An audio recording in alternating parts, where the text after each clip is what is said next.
Hey everybody, welcome to 20 Sides to Every Story. Whoa, thanks for the gems, man! Thanks for feeding the door.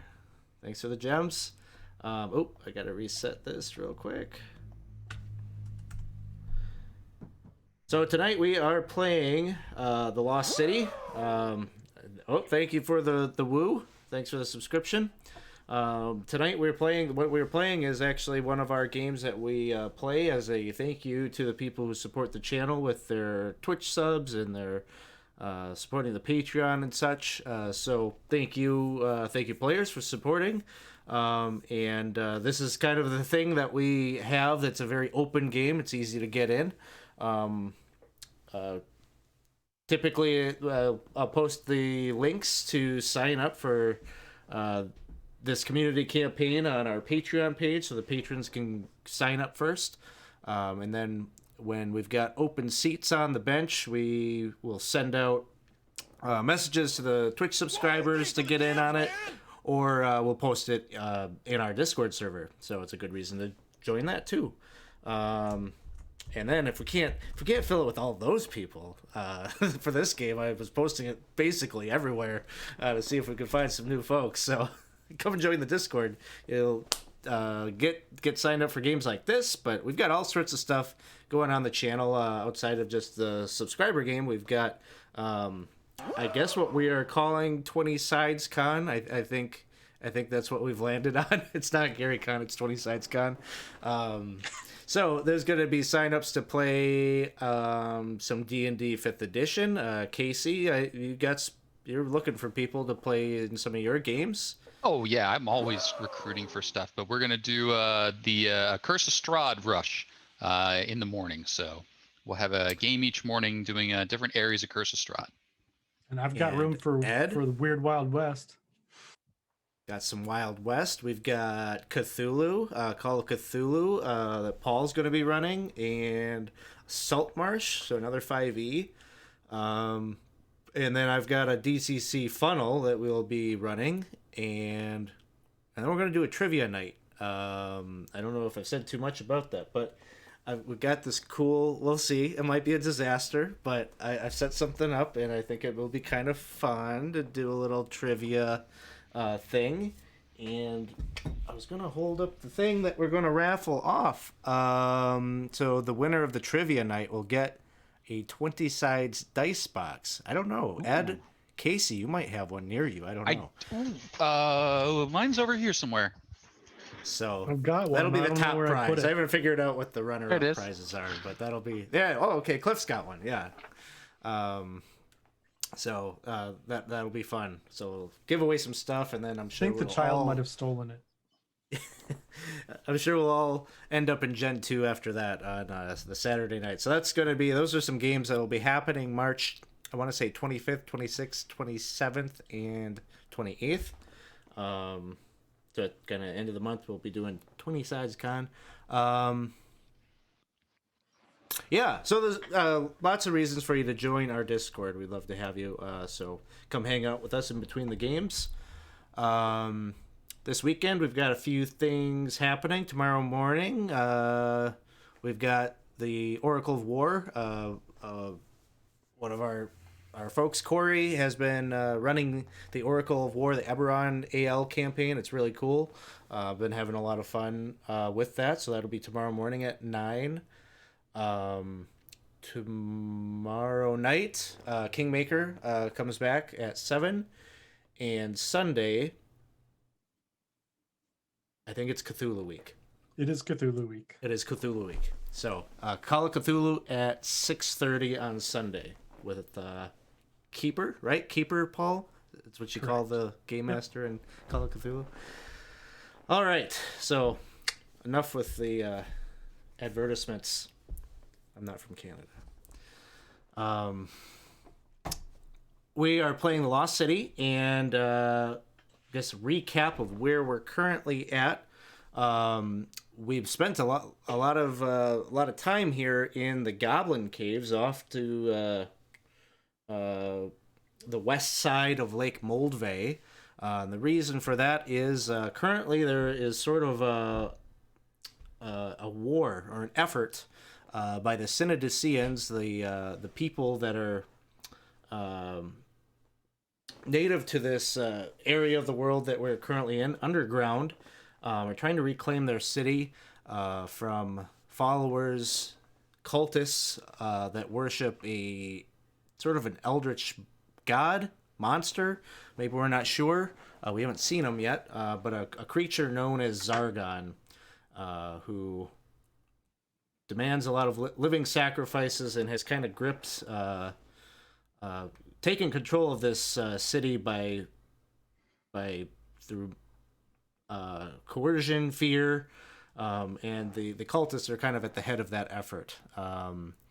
The heroes, the player characters, have been spending the past maybe a week or so in the goblin caves because these goblinoid neighbors of the Synodicians have oppressors of their own, the hobgoblins, who are allies of the Zargonites.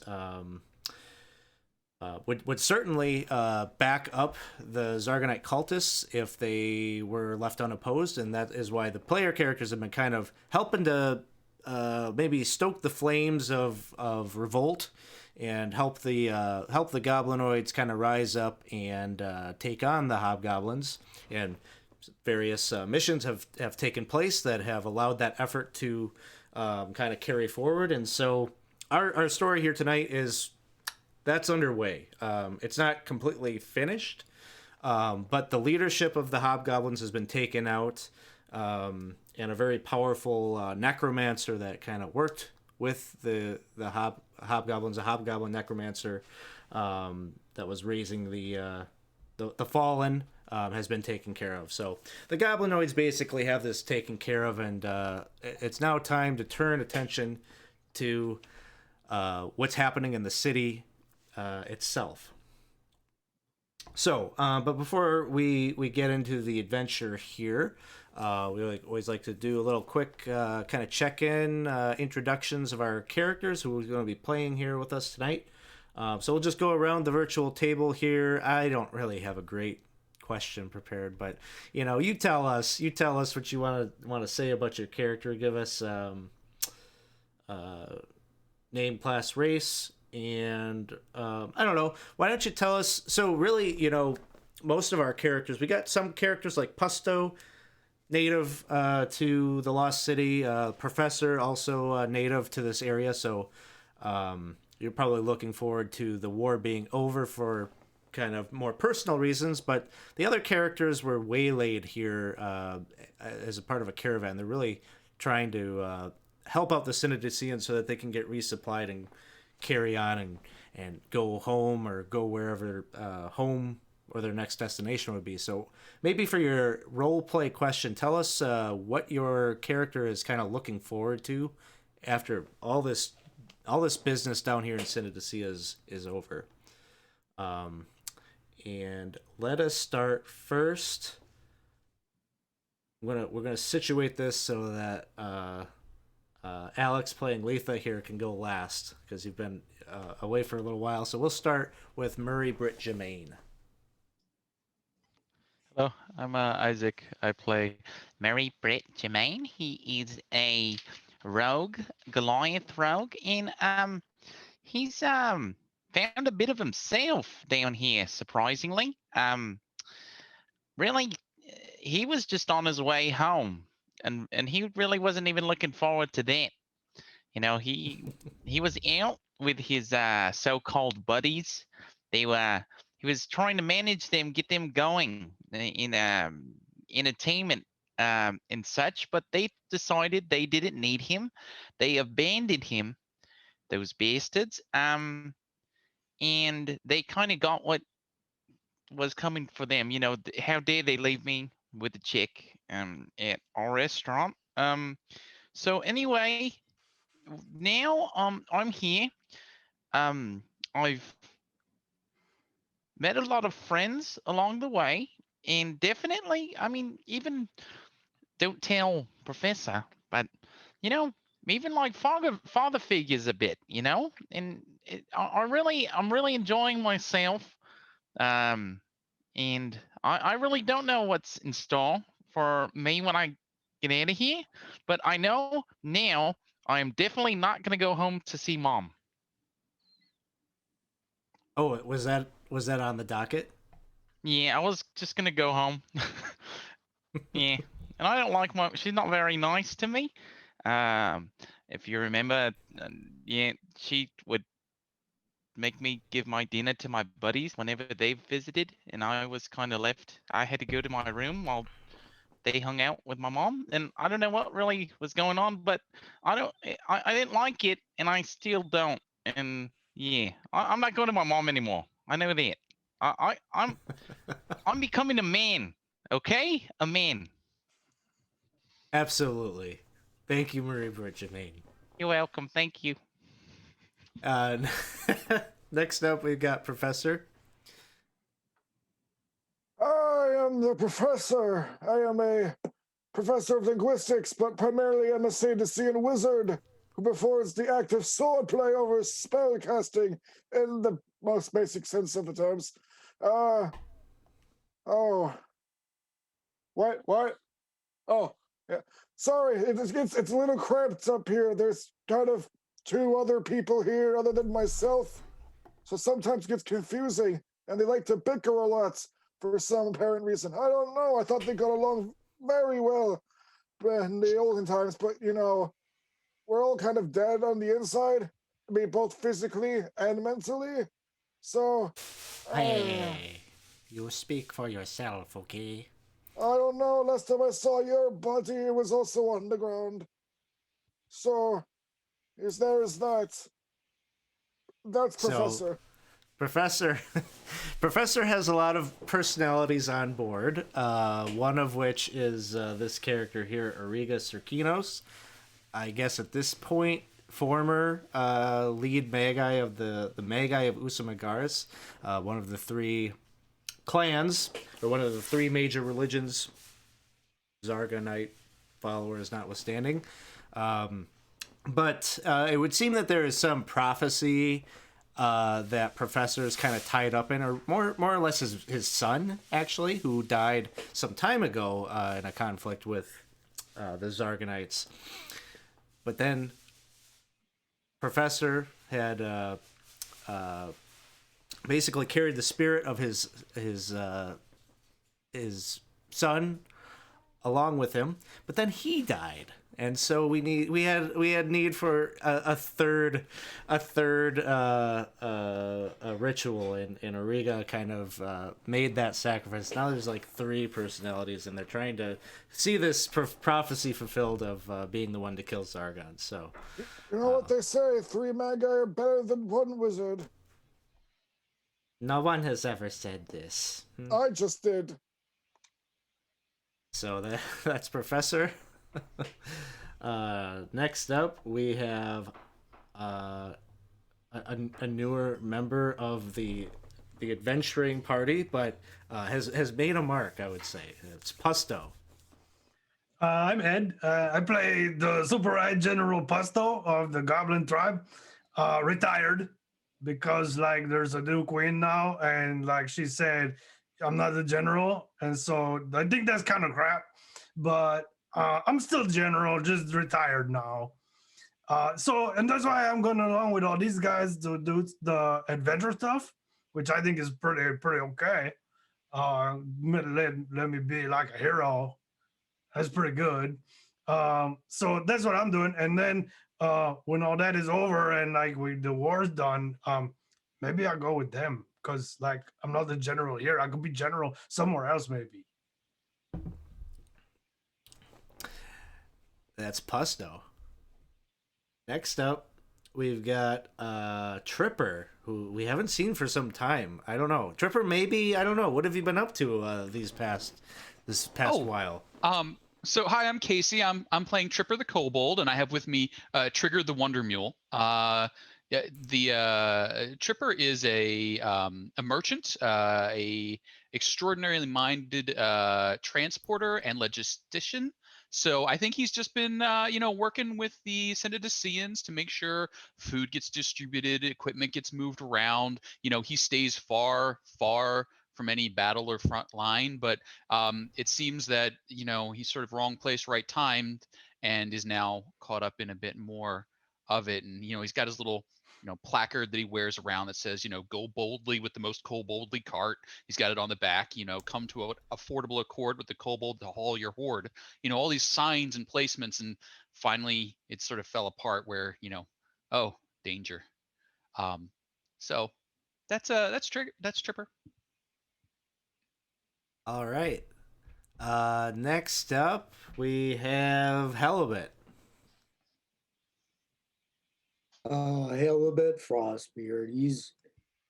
He's a cleric, and he's really feeling down because he sees the Synodicians are kind of in danger, kind of like the town that he lost in the past, and he's afraid that he'll lose the Synodicians as well. So he's afraid that might happen, And that it might be his fault. and it would be. Yeah. Thanks, Halibut. What's Halibut looking forward to after this is all over? He can't even project that thought into the world because he doesn't see any hope. No. Okay. would be Got it. no. Very good. And then we have Letha. Hi, I'm Alex. Yep, I don't have a webcam on this computer. I'm playing Letha Corius, a half-elf druid of the Circle of Dreams.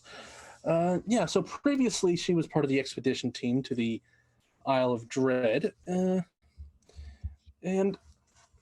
she doesn't speak much about it. Her druidic circle, or druidic society that she's a part of, does seem to generally have some concern with various crises that come up in this campaign. So in some ways, she thinks of it as her presence there as something of an assignment, and though there is still her own emotional involvement in, though she still has her own feelings about the threats faced. Awesome. And although that's not to say she doesn't get homesick, wherever that might be. Well, hopefully home is just around the corner, as this is pretty much the big battle. If the Synodicians were to reclaim their city, that would open them up to being able to kind of help the caravan, all the members of the caravan, get back home and such. So, thanks everyone. Go ahead and take point of inspiration for character introductions and those things. So we're starting out with you all kind of emerging from these caverns on the western side of Lake Moldvay, and you can see even though you're in this this massive underground cavern, there's this phosphorescent fungi kind of everywhere that creates sort of almost like a dusk glow. It's always kind of a little bit foggy, a little bit misty down here. There's a lot of moisture and everything, but more or less you can kind of see through it. And you're kind of at a vantage point right now looking down into the city off these cliffs.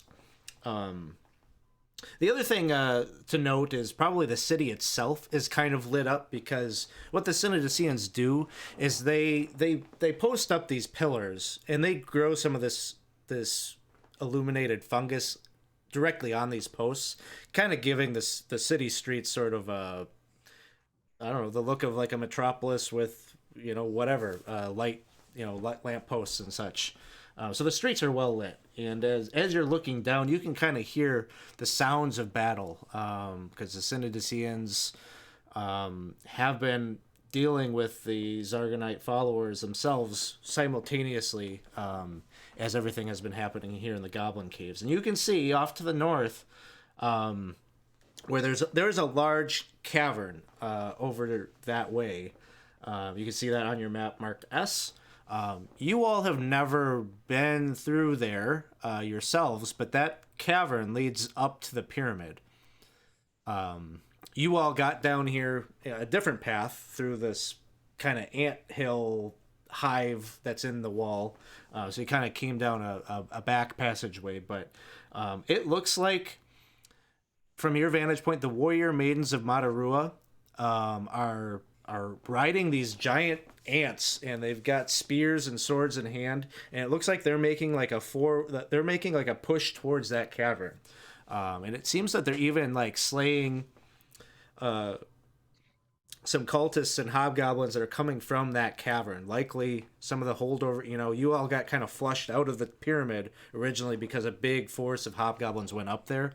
So it looks like they're trying to cut them off from gaining any kind of tactical advantage down in the city.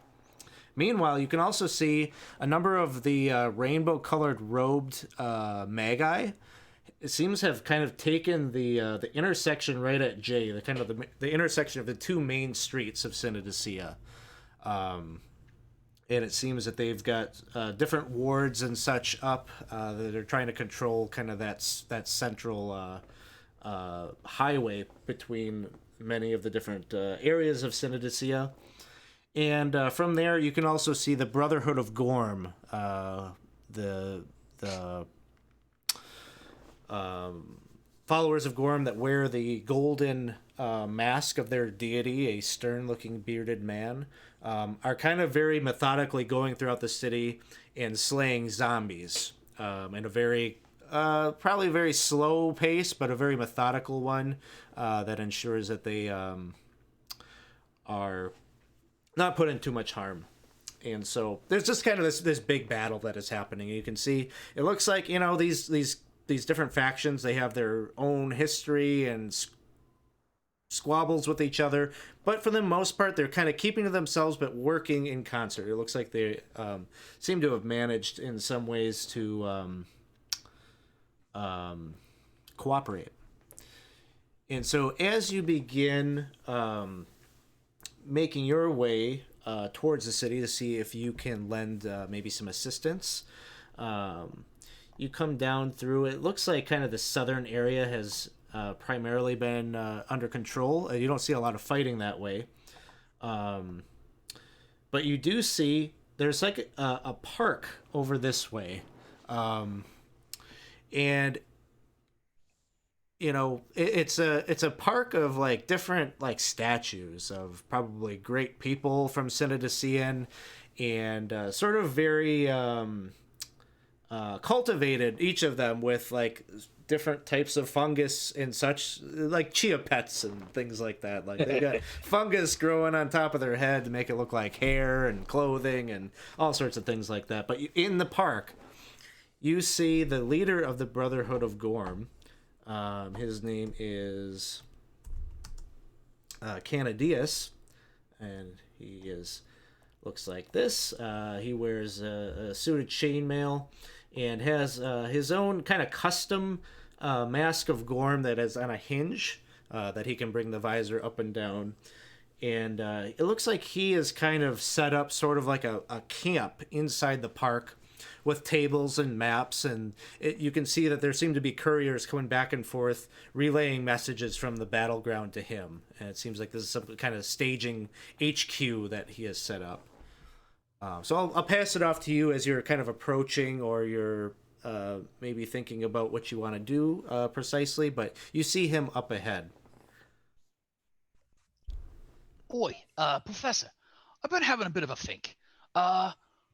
You see, there's a word in common, and I'm wondering if maybe you just left a letter out of your name. With all the things you got going around in your head and all the stuff of fate that's just like cramming down on you, are you sure you're not supposed to be Professor? Let me see if we take the cognate from that word over there and we put it over to there. No, I think I had the translation right for my name when I put it in from Synodicea into Common. I mean, linguistics is kind of my speciality. But maybe it's like professor and like you're a professional wrestler.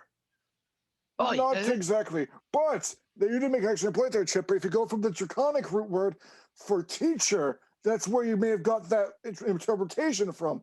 But my name is derived from the Sandician word for the learned. And all this, that's just fine then. Yes, that's what I taught when I was in the library. I'm a professor of linguistics. That's where the name comes from. Seems a little. Oh, that's a whole different story. That has nothing to do with my name. I suppose. But I was also thinking, you with your sword, you're gonna be up front, right? Yes, of course. All right. Where else would I be in the battlefield but head on, spearheading and thrusting into our enemies? Yeah, I just, I'll have my bow and I'll be just aiming at you, but miss. Don't worry. I trust you have expert aim. Oh yeah. And you can see as you're conversing, Canadius looks out in your direction. Maybe you haven't quite made it to the park, but he's kind of waving. He says, "You've come back! You've come back from the Goblin Caves! Come! I would request a report." Here he goes again. That guy, he got like a fancy hat on. Oh, it's Canadius. He's a interesting fellow, to say the least. Well, that's pretty good then, right? Interesting is pretty good. Just be on your guard. He's very... I can't think of the word for it. Uptight? So is it just job's done? Or did you want to give him like the full report? I think... Give them the highlights. Job's done. Good. And he says, "Come. I have need of you again." Looks Things like are. Well, you've made it here just in time. We're making progress. Certainly, we have the Zarganites on the run, and based on the intel that I am getting, we're not seeing so many hobgoblins and such coming out of those caves. So I'm glad to hear that you've had some success. And I see you have one of the goblins with you here. That is great. What is your name there? Oh, I'm Super High General Pusto, retired. Okay. Well, you managed to bring one of their military minds with you. That is excellent work. Yep. Yeah, this is for sure the rest of them too. So, gather around. Let me get you up to speed. Even though you've had some success here with preventing the hobgoblins from entering this battle, there are a number of them that find themselves on the streets nonetheless. It would seem that they have a second. There's a second place that they must be coming from, and he draws your attention to a map that he has kind of sketched out in ink. A pretty rough map, but I'm going to use the map that we have here to kind of point out a few things. He points to a building on his map right here, and he says, from this building, every 5-10 minutes or so, a number of hobgoblins armed with bows and swords emerges, and it seems highly defended. There are 4 towers that surround it. It is watched with great scrutiny, lots of security here. It is closed off. I can't be for certain what exactly it is. I mean, it's not a barracks. The building is not nearly big enough for this, but it needs to be dealt with. They're adding reinforcements at a very alarming frequency, and it might occur to Halibut,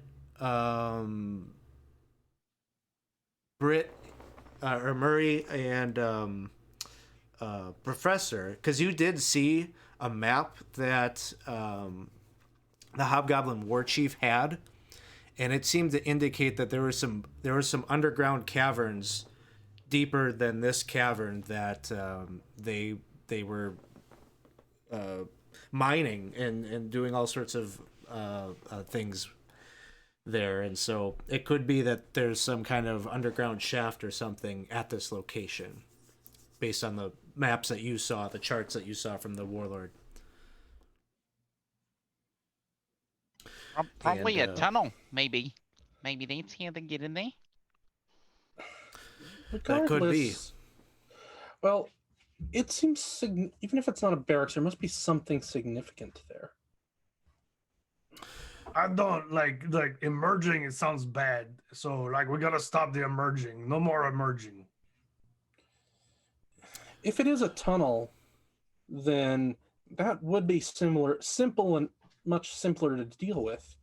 Just close it up. Well, that's what I'm going to need your help with. I have no one to spare. Everyone is on assignment and dealing with the task at hand in the streets. But I think a group of 6 of you. I'll tell you, it's heavy security. I'll share with you what I know, so that you might be able to devise a plan to deal with it. He's going to pull up another map here, and I'm just going to bring up the map of that location, and we'll kind of talk through what he knows about it. If I can remember what the map is called. So as you get that layout, what I'm thinking is we get these balloons, all right, and we just keep sending these balloons at them, one after another in different colors, and there's no way their tower defense can hold. Can you explain to me what exactly a balloon is? I think you heard me wrong. It's balloon. Balloon. Balloon. Balloon. Balloon. Okay, so what, as a distraction? Oh no, it's the best type of tower defense game you can play. Why the different colors make a difference?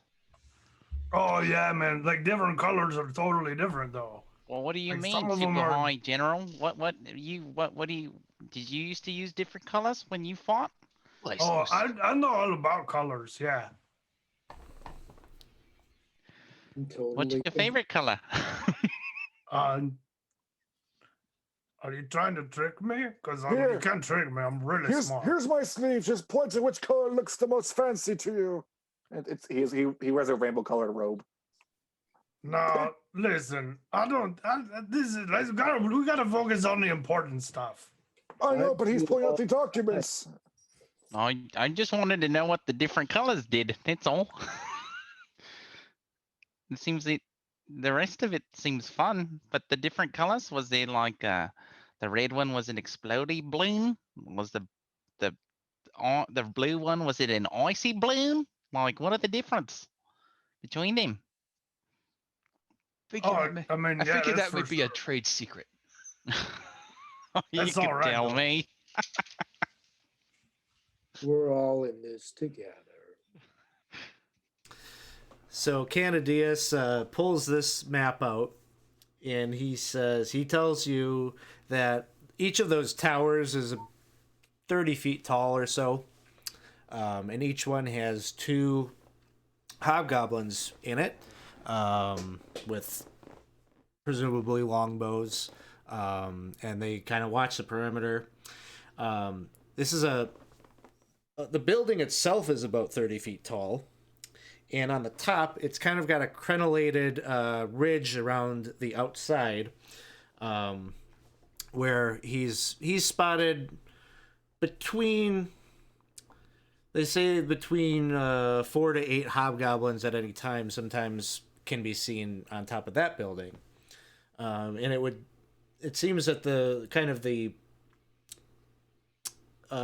captain, if you will, the captain of the guard is a bugbear.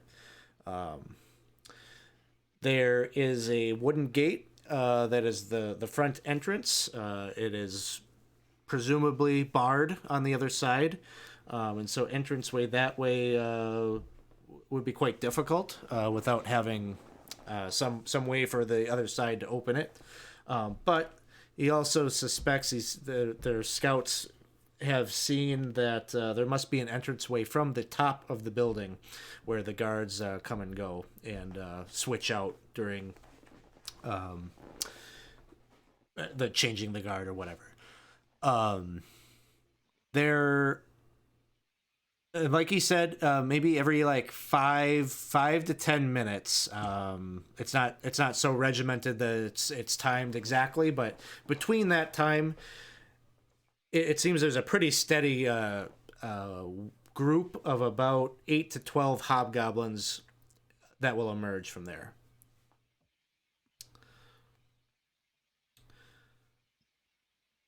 It's not good. It's quite a bit coming at once. Well, I'm thinking, right, if we can't close the tunnel, I mean, we could just jam the door. Only had a rod that was immovable. If only. I have a rod that's immovable. I sure do. I forgot all about it. So my stick. He's kind of keeping it up. if we was to get up to that door and have a bit of enough time, put that rod like across the door, and then make it immovable, then all what happen is you just have a whole lot of the people you don't like piling up inside a building, and eventually they turn to jelly and just squish out under the door, which is fine. What? No. No, I think that checks out. That makes sense to me. I mean, in a very hypothetical situation, he's not wrong. If you get enough bodies in there, enough force, each one exerting, they might eventually crush each other to make the jelly. But it's like very, very slim that chance would even happen.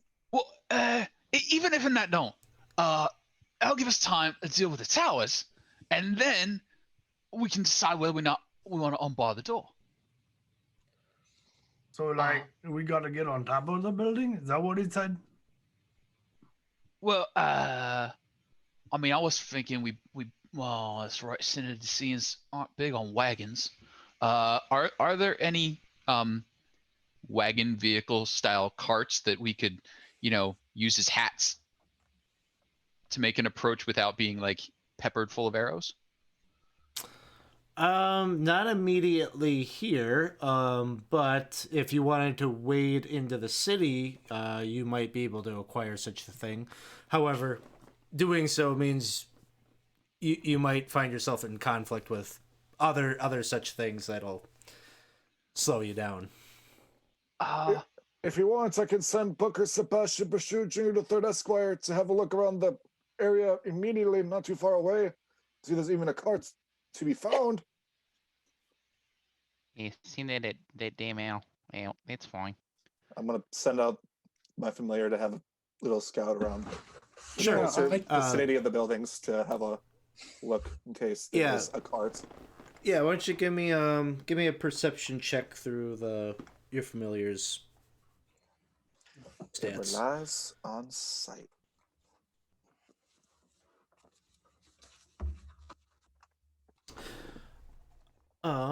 Let's see. Where would it make sense for a wagon to be? You see that there's a wagon. Actually, you remember when you were down by the docks? So you can see there's a wagon over there with loaded up with a number of barrels. However, you also would see there are a number of ogres over there. And some zombies that are dealing with some of the Brotherhood of Gorm. Well, I have a beat on one, but it seems to be in the middle of what we call a war zone. We don't need any beads, though. Just carts. Hi. Well, I personally, I shoot from cover, so this is more all for you all. Right. Whether you want to go for the cart or leg it. How high is the building, Candias, from floor to ceiling just before you get up there? 30 feet. 30 feet. Excellent. Well, if we need help getting up there, I have a means of doing so. Oh, I can climb it, no problem. I was going to suggest that I could wild shape into something small and unlikely to be noticed, and then unlock any doors. Oh, from that you can side. do that too, like that weird goblin that we saw last time. You turn into Yes. a horse? Uh, Are you talking about the frog? Yeah, that one, the smooth goblin. There you go. Yeah, that's the one. Yeah. It'd be definitely a very good option. I mean, small little animals probably not going to draw the attention of 37 different guards. On a small could horse, work. though, we need something different than a small horse. I don't know if that would work very well. No, it's just really cool when she turned into a horse. I thought that was pretty great.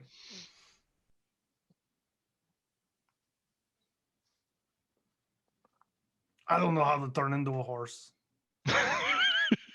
What is we thinking towers first and then center, or center first and then towers? I would say it would. Oh, I'm sorry. Go ahead, Professor. Go ahead. Sorry about that. I was just going to say, I feel like the Sentinels would probably be the best ones to take out first. Wait, there's sentinels too? Towers. Yes, sorry. The towers. You see, Ariga is just in your head. Good, very good word choice, Professor. He's using big words. What's a Tower. sentinel? I feel that taking out the goblins and towers is probably best first because they could hit us first. All right. So we do a run at the center. You throw up your bar. We head for the towers. Towers have some sort of obvious entrance. Climb a ladder. Are they like a pillar with a? Canadius tells you they don't have an obvious entrance from the bottom. It seems that they have rope ladders that they drop down when they change out the guard. So like the rope ladder is something that is coiled and visible, but it is not standard that it's always down. So if the fella who can do the wild shape scampers on up, and the owl goes up, and they knock the rope down. Professor, you with your sword, you scramble up. I do some shooting from relative safety, and all goes well. I mean, if you really think about it, the rope ladder while he's climbing. He'll fall down. Oh, okay. That's how gravity works. That's what I thought. I don't think that's the right word. But if it means anything, I can teleport a small distance. Well, that would be handy. Also, if you really think about it, if our lovely Druidic compatriot here wants to be a small animal, I can just have my owl just claw them and just bring them up to wherever they need to be. Is he that strong? I mean, it's an owl. They kind of hunts rodents for a living. Fair. Oh, don't hunt them though, because that'd be like bad. Right. So if we do this, that's one tower. Then we have we probably only really need two. The two in the front, and then the two in the back ain't got an angle on us. So, are you feeling brave? You each can handle one tower. I mean, we could do it. I also found I can do this thing. He's just gonna conjure up dancing lights. Apparently, I didn't know the spell could do it, but you can put them together to make like a glowing humanoid form. Didn't know it could do that. We got this guy. That's fancy. What does he do? Oh, he found the balloons. They're not Yes. colors though. Aren't It's- they? I can make them colored. But the thing, it's just like, think of like just someone's flashing a bright light in your face, but that bright light is a person. That's all it is. It looks like a vaguely humanoid shape, is what it says. You get to see like the pupils of this kobold go. Pew. Well, like, well, This could be a good distraction to start. I bet like Murray Bredgerman and me could take out one of the towers. Huh? Yeah, me. Like I could climb up there Definitely. and like I could You just go. fight them all and you shoot Yeah, them and while I'm up there. I'll be your backup, right? I've been learning how to curve the bow, curve the arrow. I'm doing quite a bit of that. So This is yeah, no problem. I mean, I could just go up there and like throw the hobgoblins off. we'll do that. They could do that too. I wouldn't mind that. And if anyone wishes, I can make them invisible for a short time. Oh, is that like a horse? Yes, but you can't see it. Invisible. How is invisible in a horse? What? What's a creature? You want to make me like a horse, like the druid one does. So I can make you like a horse, but you can't see that you are a horse. I can't decide if that's good or bad. It's like pretty okay, but not okay. I'm not sure.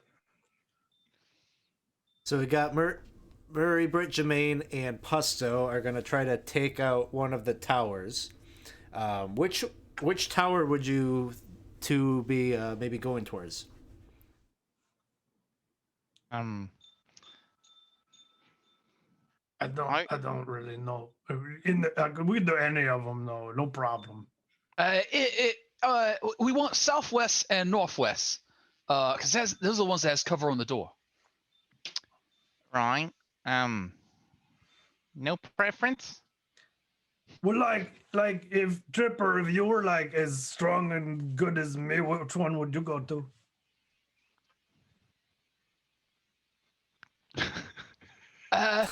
Well, Here's a coin. Closest. You want the closest. You want the what's probably southwest, but is really probably northwest, like bottom left. That Bottom one, left. yeah. Yep. Bottom left. All right. That's on the side we're on. Yeah, that's what I thought too. Yeah. All right. Let's see. I've heard a couple of ideas from Professor. What were you thinking? That if Latha gets into a small enough animal, I can have Booker Sebastian pick her up and bring her to one of the towers or up to the door if she so wishes. And that is with the intention of trying to get the rope ladder down so that Helibit or somebody could climb up there? Mm-hmm. Okay. Yeah, I was thinking a rat. All right. And who?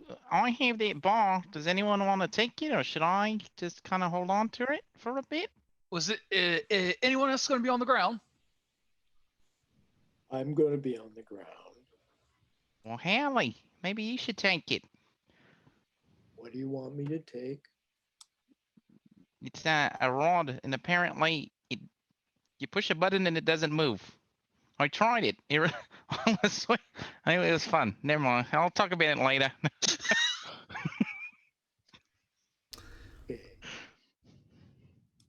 Let's see. So Helibit, you're going to the northwest tower where Letha will be with the familiar. Is that and Professor, where are you gonna be going towards? I guess I'm kind of the flex here. Where do you want me to be? I can go really Is that anywhere. like a horse? I am You the mean person. we're not going to do a horse yet? Well, maybe. Everybody's gonna be different stuff. I'm just trying to figure out what it is. Have you heard of the term the safety? That is me. Oh, that sounds like the boring, right? Yes, indeed. I can go either or. But I mostly have to help control my bird, so yeah. I will go where I am needed. We'll say that. I am pretty nimble.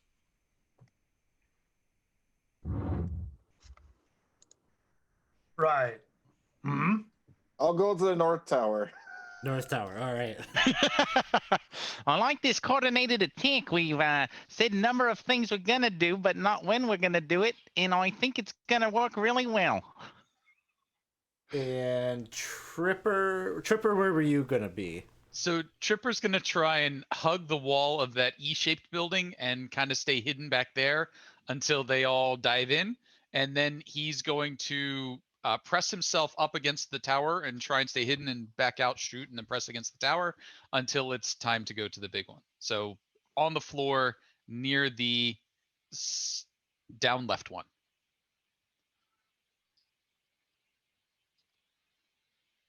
The one the arrow's pointing to. And the main goal Okay. for us, just so that I understand, is which way, because we're going to be a bit separated, that we need to meet in the middle, it seems like, to make them turn into, we're going to stop them turning into jelly. Jelly is what we're looking for. Or make them turn into jelly. I don't. Either way, I'm not sure. Right. So I'm thinking we wait till one batch of them's out and a little bit down the road. We make a run. We aim for the towers nice and quick. If the towers are going south and it seems like there's going to be more coming out, we use the bar on the door.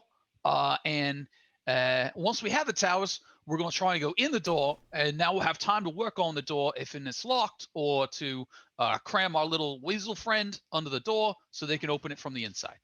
I also have something to add. Isn't there also enemies on the roof of the center building as well?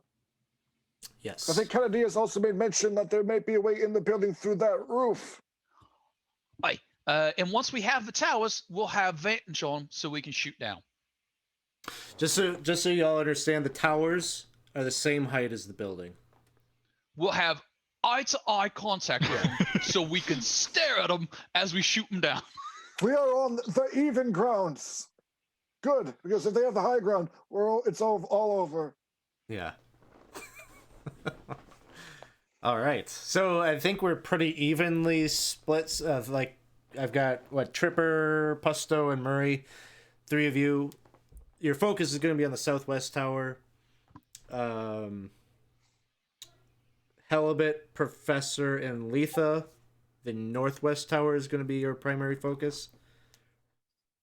Okay.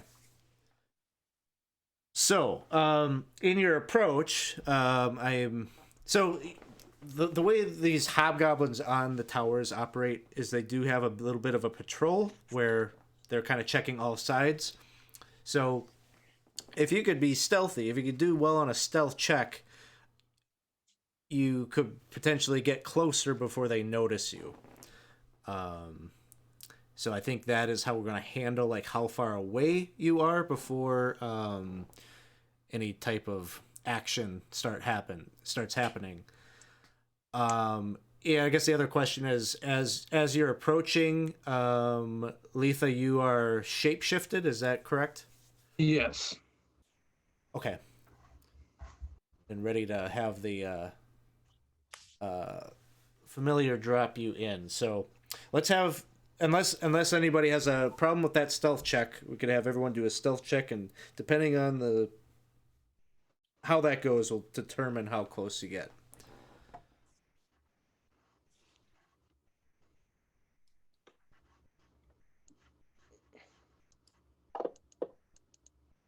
And for clarification, does Sathan want to be dropped in the tower or in the center building? Now, do I have disadvantage on stealth checks? I do from my chainmail. Yeah, it's dependent on your. I've got the plate. You should then. Okay, I rolled twice. I got good rolls on both, actually. Yeah, all heavy armor gives disadvantage. Okay, it looks like I got a 17 from Tripper. I've got Pusto had an 8, and Murray has a 14. I know, I can't believe it. Letha a 5, and Professor a 16. Halibut, the 18 was the lowest one, the lower of the two. Okay. Okay. Let me just see real quick. Poor little rat squeaked when the owl grabbed it. Yeah.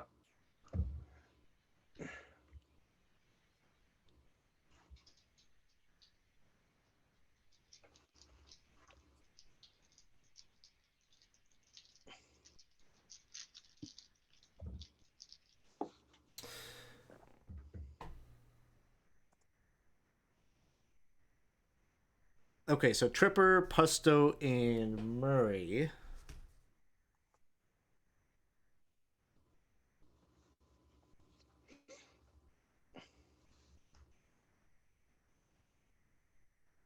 You're gonna be about 60 feet from that tower, and that's the point when the hobgoblins notice you. Uh-oh. This is going Let's to drop. fast. I'm just gonna drop all of your tokens down. I mean, that 60 feet isn't so bad. That's at least you're not getting barrage after barrage of free hits against you. I'm just gonna drop these down and kind of let you all kind of manage. I'll tell you the distance. I'll put it in your court to kind of put yourselves where you're at. And the map squares are about 5 with the blue lines, right? The blue lines are 5. Yeah, I redid this map so that we've got an actual grid on there. Alex, it's doing the thing where when we move it, it does the. Okay, yeah, I gotta turn that off. Token selection. All right, can you move them now? No problem. Now you can. Okay. Bingo. Let's see, and then we got our group to the north.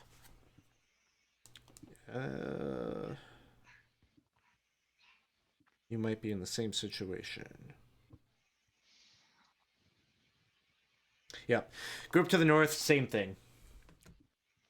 If you had gotten I did a group stealth for both groups. If you gotten a 15, I would have put you 30. If you got a 12, 60. If you got worse than that, then you'd be really far away. So, once you have yourselves, and let me throw the hobgoblins on the tracker here.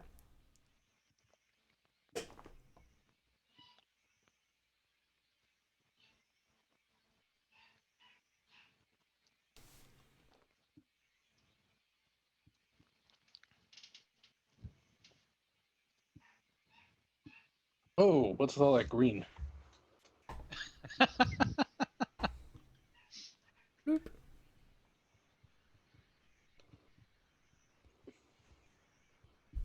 So I'll let you all move your tokens where the 60 feet away from the tower where you would be at. On the people on the north, feel free to put yourselves on the art of the entrance to the lower catacombs thing there. That's fine.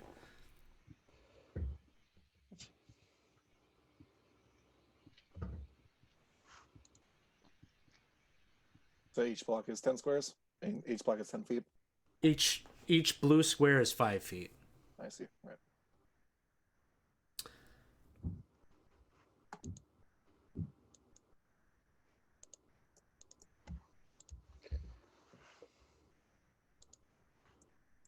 And I'm going to grab a beverage while you're all setting that up.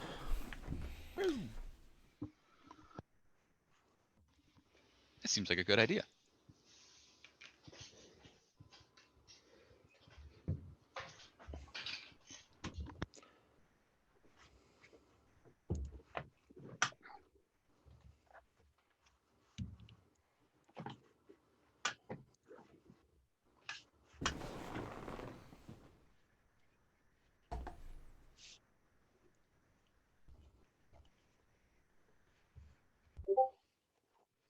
Okay.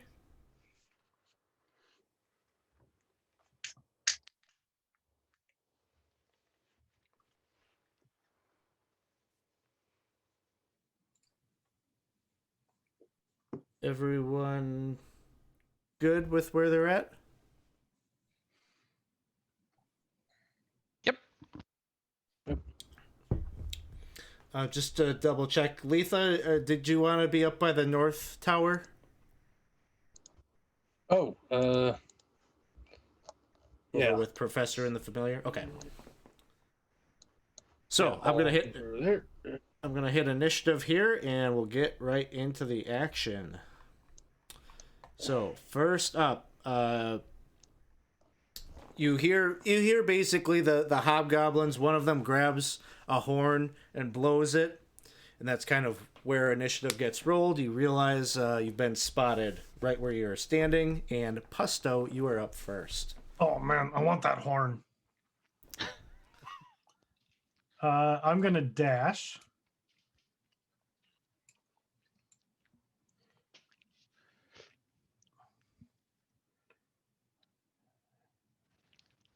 And just start up the tower. And I have a climb speed from the tribe I am, right? I don't know that I ever had that on my sheet. Yeah. So you've got a 30-foot, or let me just double check real quick. I don't actually, now I'm thinking it's not actually 30 feet, but it's something.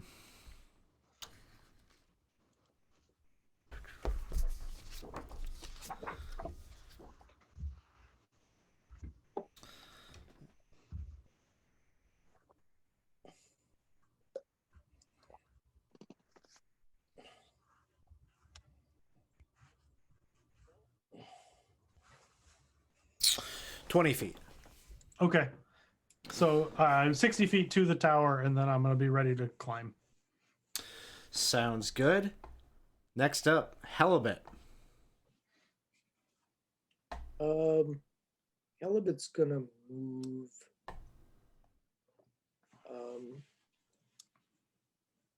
And would it be about less than 60 feet to the top of the towers there now? The top of the tower is 30 feet up. Yeah, but from where I'm standing. How far away from the tower are you? 5, Yeah, 10, from 15, where the 20, goblins are 25. standing up on the tower. Where's Pythagoras when you need him? It looks like they're like 45 feet away. I'm going to cast Spiritual Weapon on, place it up there by one of the goblins. The hobgoblins, let's not confuse things. Sorry. All right. You want to take a swing with that? Yep. All right, go ahead. Wait a minute. Let's see.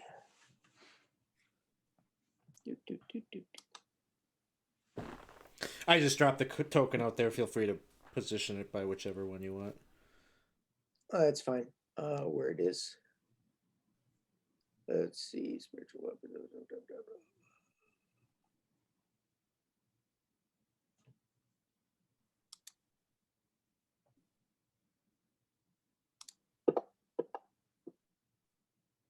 All right, 19 will hit.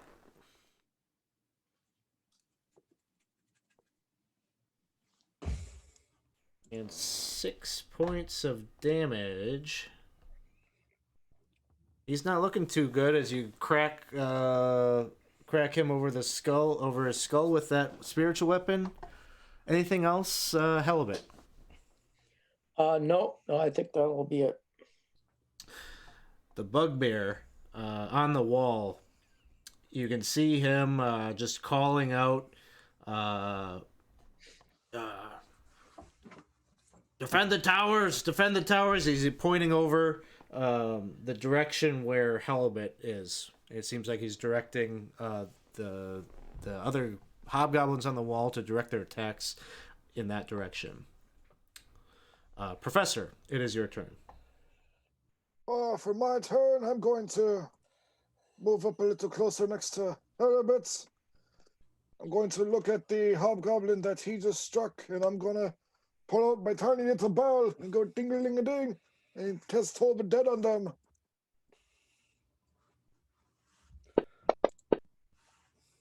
Oh, yep. He Barnacles. succeeds. Barnacles, that's unfortunate. And then with my bonus, I am going to activate Blade Song. Boop boop. And get a little additional burst of speed and move forward a little further. And then that would be it for me. I guess I would start having my bird ferry the druid rat over to the tower. Yeah. Okay. How far? Oh, all the way. Okay. Yep. So, yeah, the owl can definitely get up there. Drop you down, right where the rope ladder is.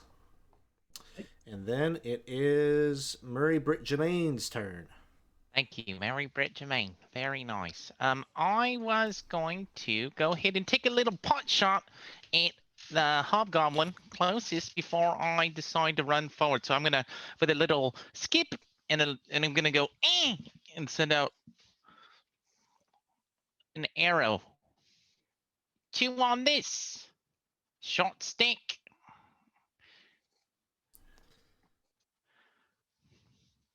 Nice. Whoa, whoa, whoa. Roll a Yeah. d6. You got it. All right. Nothing All right. more. It's fine. Yeah. Then I decide to dash with my bonus action and get all the way here. Wherever, and I'm gonna try to, yeah, that's it. We probably should have. I'm gonna mention. We probably should have turned into invisible horses, huh? That would have been the difference maker. All right.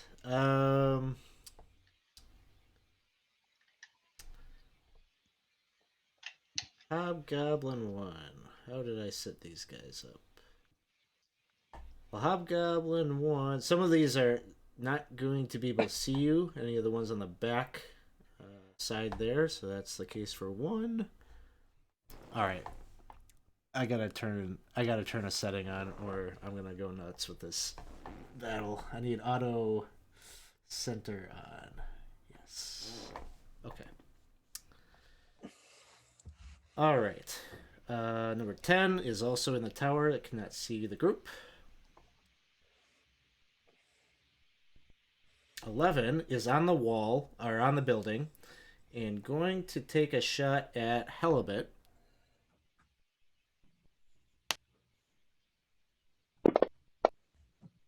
Arrow misses wildly. Over on the south tower, Pusto, you have just climbed up, and you're like 10 feet from the top, I think.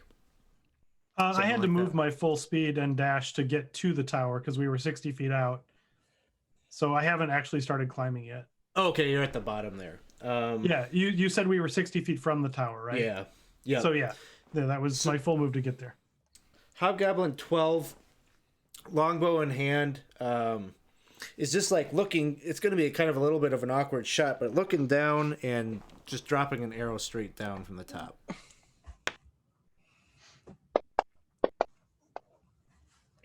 Uh, 20 to hit. Hey, knock it off! For 9 points of damage. The other one... Oh, never mind.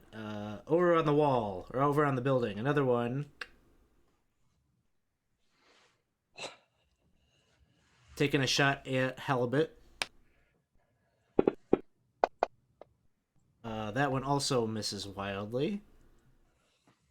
Hobgoblin 3, can't see any of you. Hobgoblin 4 is going to do the same thing, but to Halibut, or to Murray. Bow coming down from the top. 15 misses. I believe so, yeah. Another arrow across the field over to Halibut. Ooh, that one misses.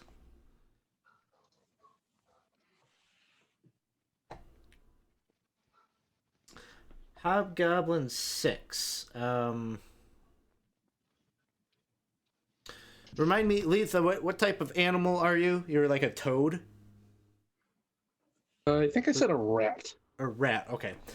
So not going to pay attention to that. Hobgoblin gets over here.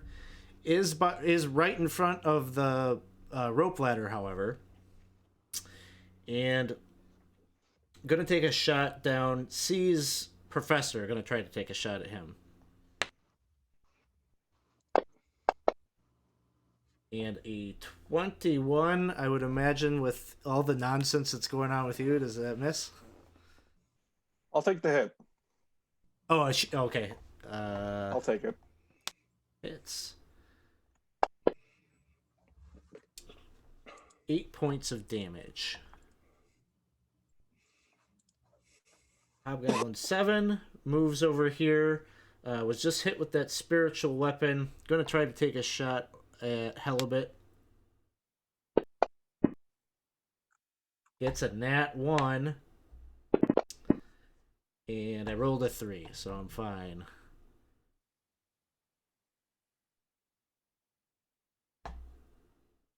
And another one on the wall here. Shot over to Halibut.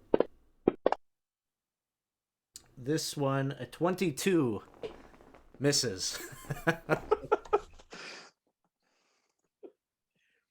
Letha, it is your turn.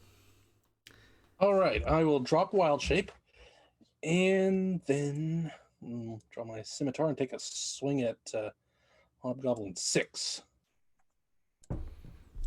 And No. oh, okay. No, actually, it hits. He's not using his shield, so his AC is 16. Nice. Right. So, I guess I'll So, just have to. just a clarification on this. If you're shooting at them from ground level up, that shield bonus I've been just kind of using as their cover bonus that they've got. But if you're up there and you're swinging like this, 16 is going to hit them. Okay, because that was a. Yeah, because I'm surprised a 17 would miss. Okay, so. Okay, you can just. There we go. And that was. All right, 5 points. Okay. All right. Next up, Tripper. So Tripper is gonna run. Run. Bonus action, cunning action dash, come up next to the wall.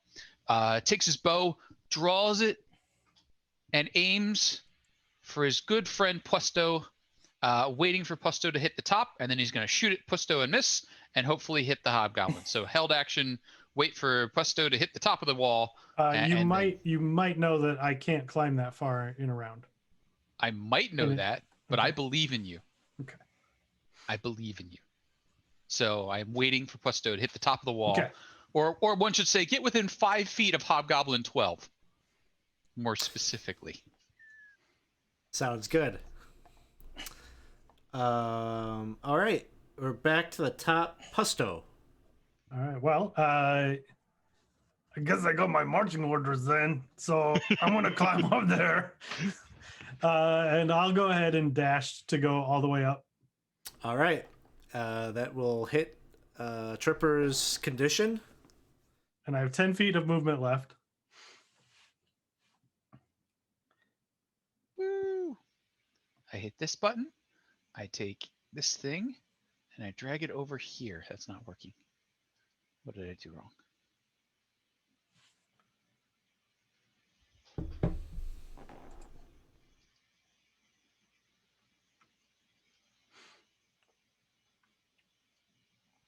Wampa?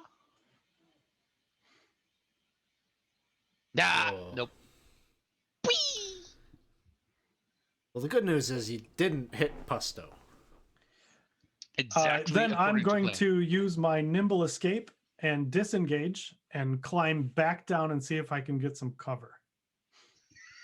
So 10 feet down and get some cover. Yeah. We'll say, as long as you're on the tower, like you're crawling and you're clinging to the tower, that you'll get a +2 to AC. All right. Then I'm going to action surge.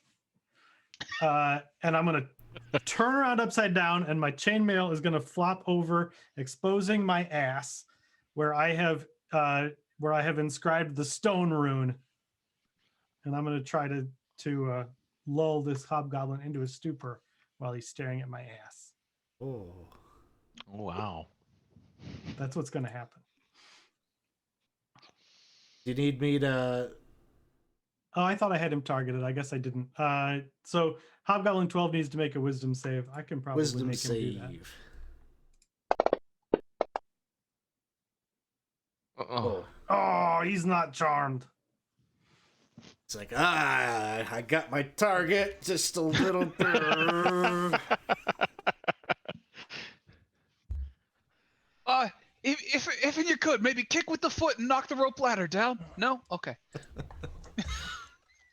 All right. Next up, Helibet.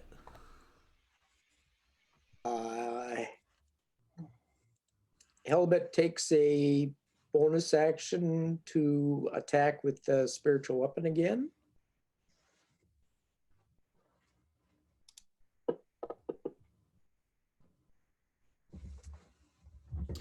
That will miss. And he's going to use a cantrip to cast Sacred Flame on that same Hobgoblin 7. All right.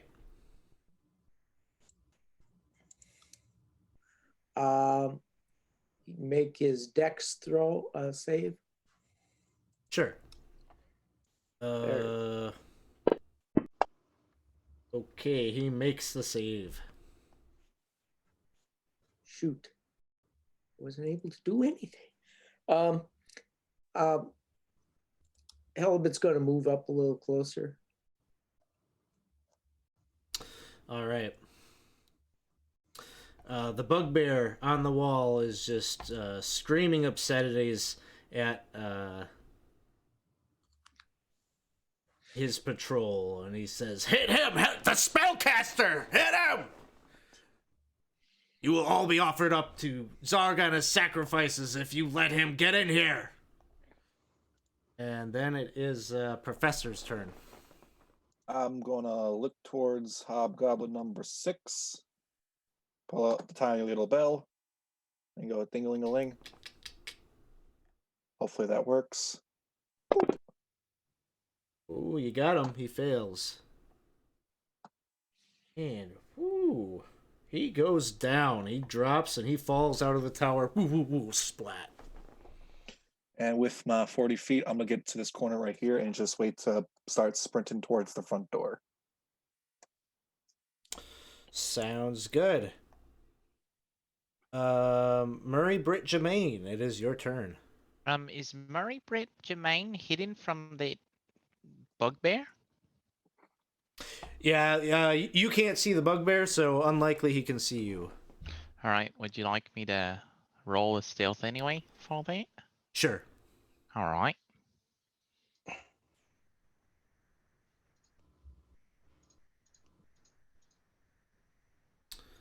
All right. Here we go.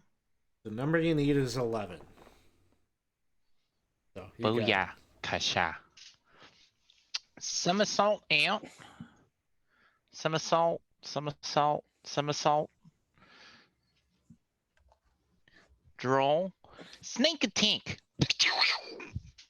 At the stupid bugbear that's yelling and telling people what to do. Hey, long arms. Chew on this. And sneak attack.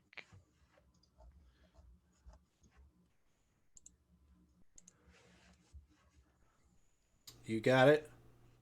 All right. Damage. Boom, boom.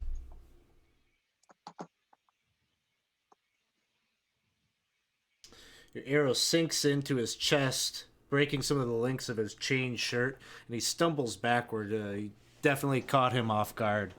And then he just instinctively starts like yelling at his guards to shoot in your direction, kind of confusing them a little bit after his emphatic orders to do the contrary, to go the other way. And Anything else? I'm gonna somersault back. Boop boop boop. Right here. Goodbye. All right. Now it is the Hobgoblin's turns. So, Hobgoblin 1, over in this other tower, is hearing the call.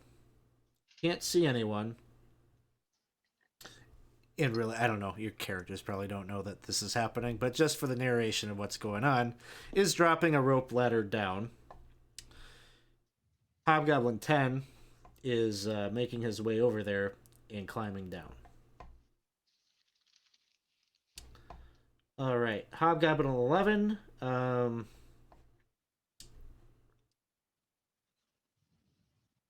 Can't really see anybody from his vantage point, so he's gonna move down a bit. I'm gonna be able to see a hell of it.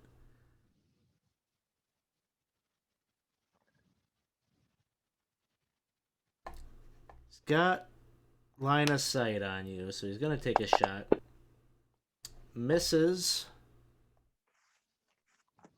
Hobgoblin number 12 is got the unofficial hunter's mark on Pusto. That's going to try to take a shot. Pusto's got the +2 to AC, so that's going to miss. Hobgoblin 2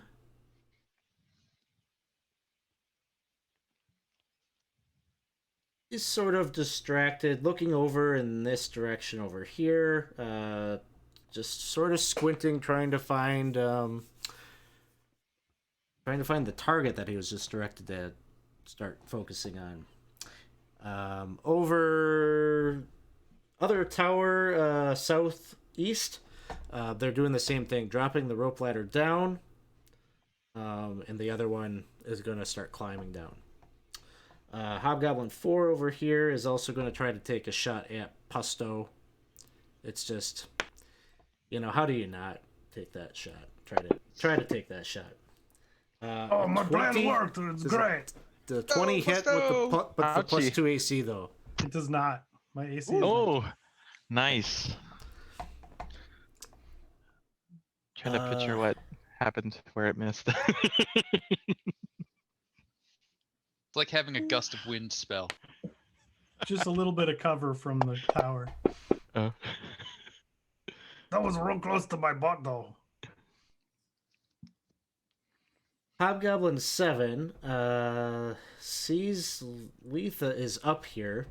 He's going to drop the bow and pull out a longsword. Take a swing. 11 will miss.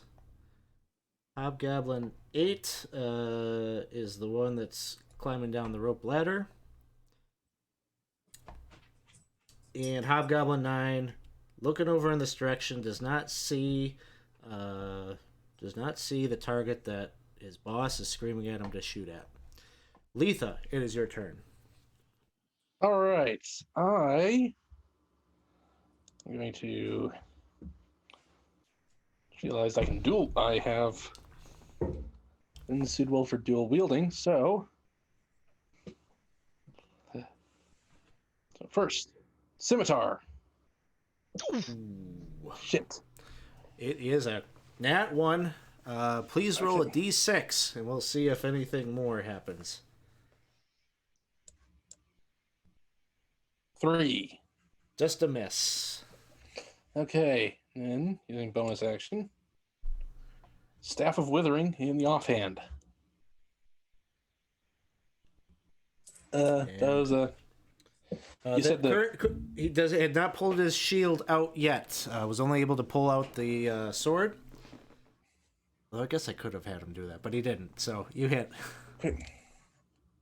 That takes a full round. Shields. Yeah, I should really look up what the what exactly the Staff of Withering does beyond counting as a magic weapon. Expend a charge to get an extra 2d10 necrotic damage. In addition, target must succeed on a DC 15 or have disadvantage for an hour on any ability check or saving throw that uses strength or constitution. I feel like in another round he's just going to be dead, so maybe next time. Save it for the boss. Yeah. All right. Next up, Tripper. So Tripper's gonna try to do the dodge in one direction, spin back and do the other. He will attempt a bonus action stealth by coming down this way, trying to get out of line of sight and see if he can stealth. Is that a reasonable excuse for a stealth check? Sure. Yay! Yeah. You got it. And then he's gonna leap out this way and take a shot up at Hobgoblin 4, because Hobgoblin 12 is obviously blessed in some way that he cannot be targeted with arrows. And therefore, Hobgoblin 4. What are the odds that they're both blessed in that way? Unlikely. And then last bit of movement, he'll hug back up on the wall there. And that's it. All right. We're back to the top. Pasto. All right, that's pretty good. I'm gonna go up here on their tower there. I'm gonna come around, and I'm gonna shove this guy off the tower. All right. Hobgoblin 12. So it's It's my strength athletics contested by his strength or dexterity. Before I do that, though, I'm going to bonus action Giant's Might and become large. All right. So I grow in size to be large size category and have advantage on strength checks. As you start to do this from down below, you can hear Tripper like, "Oh, please fail. Please fail. Please don't do this. Don't do this."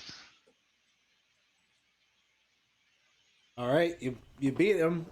He goes flying out the tower 30 feet, so 3d6. Takes 11 points of damage. I'm pretty sure he's dead. Yes, he goes kersplat on the ground.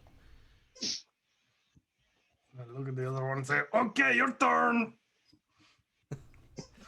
That's it for me. So for a minute, I'm large. Sounds good. Helibet, it is your turn. You're muted. Bonus action with the spiritual weapon to attack. All right.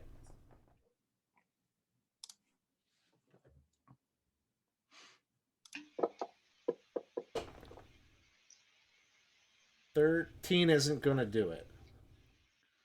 Okay, and he's gonna attack with the sacred flame.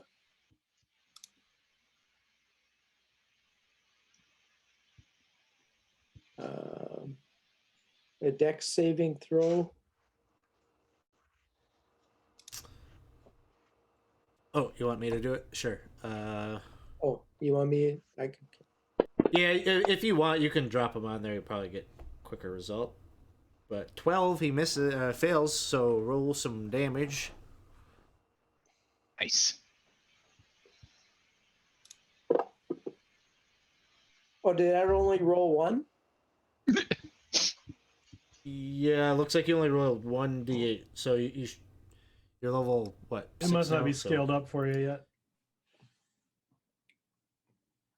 All right, 4 points is enough to take him out. So all the hobgoblins in that first tower are dealt Right, with. I'm going to move a little closer to the tower, and just so that I'm out of shot. Sounds good.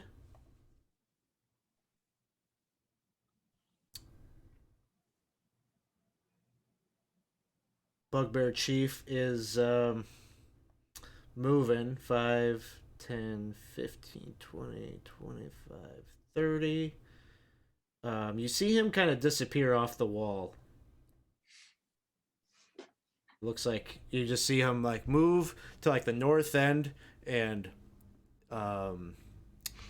Canadius had suggested there must be some kind of rooftop access that leads into the place. He must have taken that as you no longer see him. You can still kind of hear him yelling and shouting at the guard, but He is withdrawn.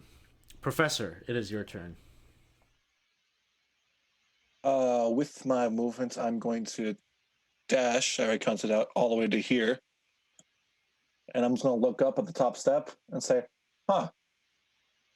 And just teleport myself up 30 feet onto the platform. Okay. What is your passive perception? Not great. That's why I have the owl. Okay. Let's see. I think it's like 11. Okay. You teleport up there.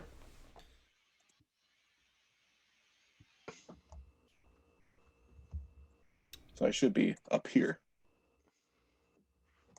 All the hobgoblins kind of turn suddenly. Their eyes are fixed on you. Gentlemen, what a fine day we're having now, isn't it? That's all he's got.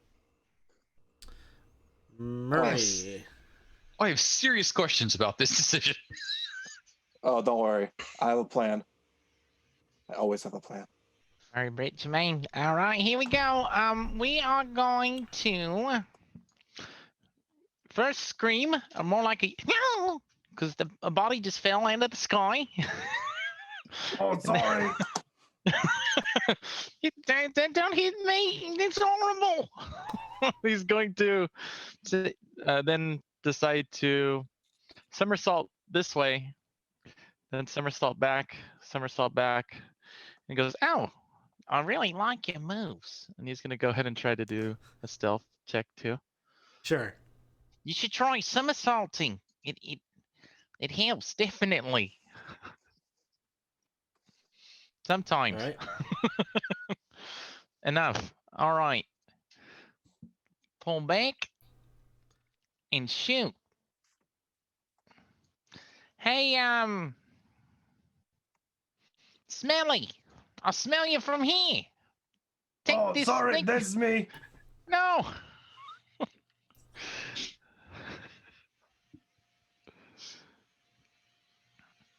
All right. Damn it. He's gonna say, damn it. And then go back here. That's it. Somersaulting all over. Somersaulting The place. back. Yeah, rolling actually a bit. Kind of like somersaulting, but on the ground.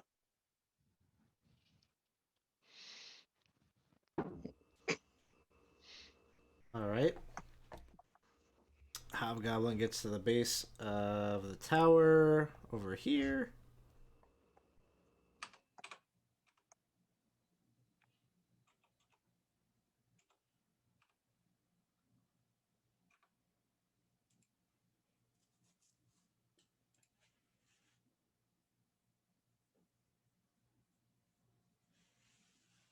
Takes some movement. Hobgoblin 11 turns, sees you, Professor, drops his bow, pulls out his longsword and moves ahead here. Takes a swing. Gonna miss. Number 2 over here. 5, 10, 15, 20. Moves are right here. Is gonna take a shot with the longbow. That was a nat 1. And a 1 on the d6. Hobgoblin 3. Climbing down the rope ladder. Hobgoblin 4. Drops the bow. It moves inward to get away from the wall there. Is going to try to take a swing with a longsword at the large pusto. A critical hit. Oh no.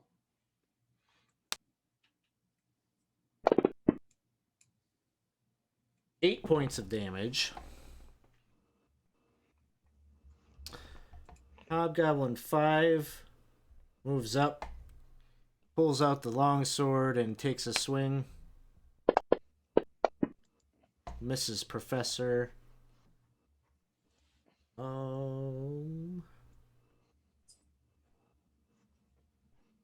This one's dead.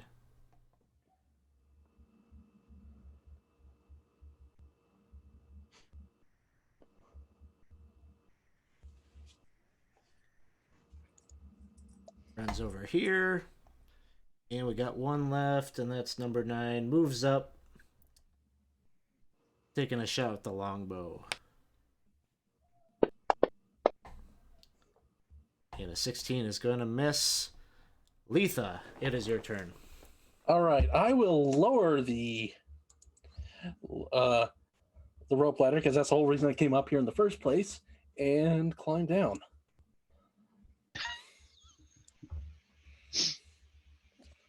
At which point, there's not much need for anyone to be up there. Well, anyone on our from our perspective. Yeah. All right. You said 30 feet, so that's my entire movement.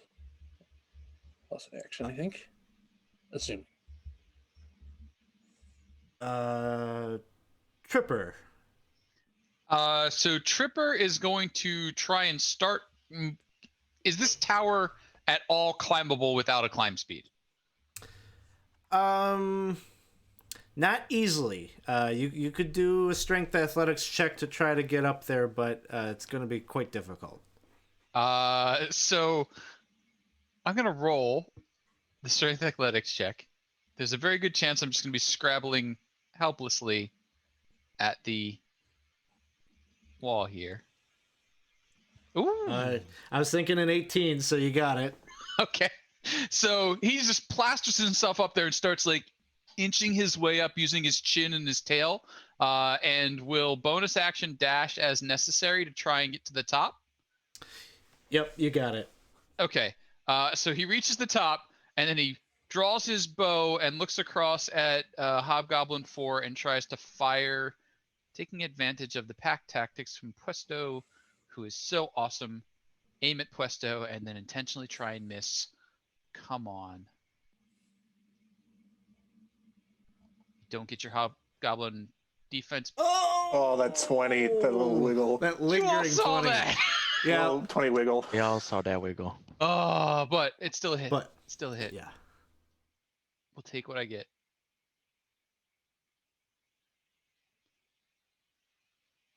Ooh, heavy damage. He's just barely standing.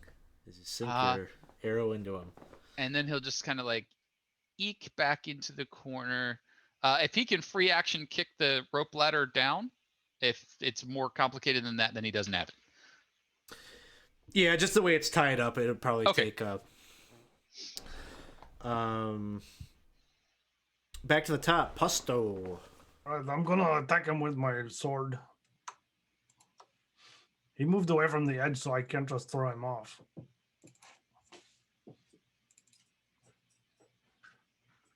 Ooh. Nice.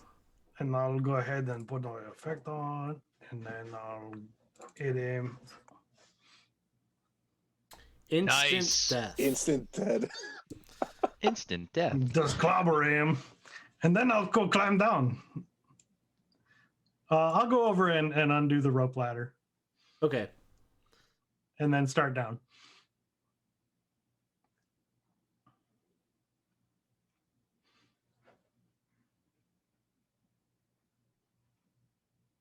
Wait, do you have an action?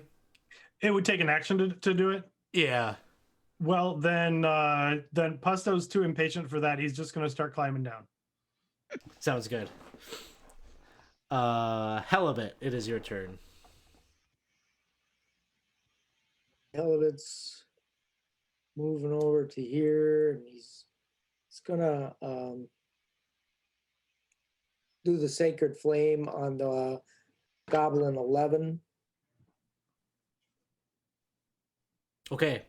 Yeah, you can drag the save onto the token.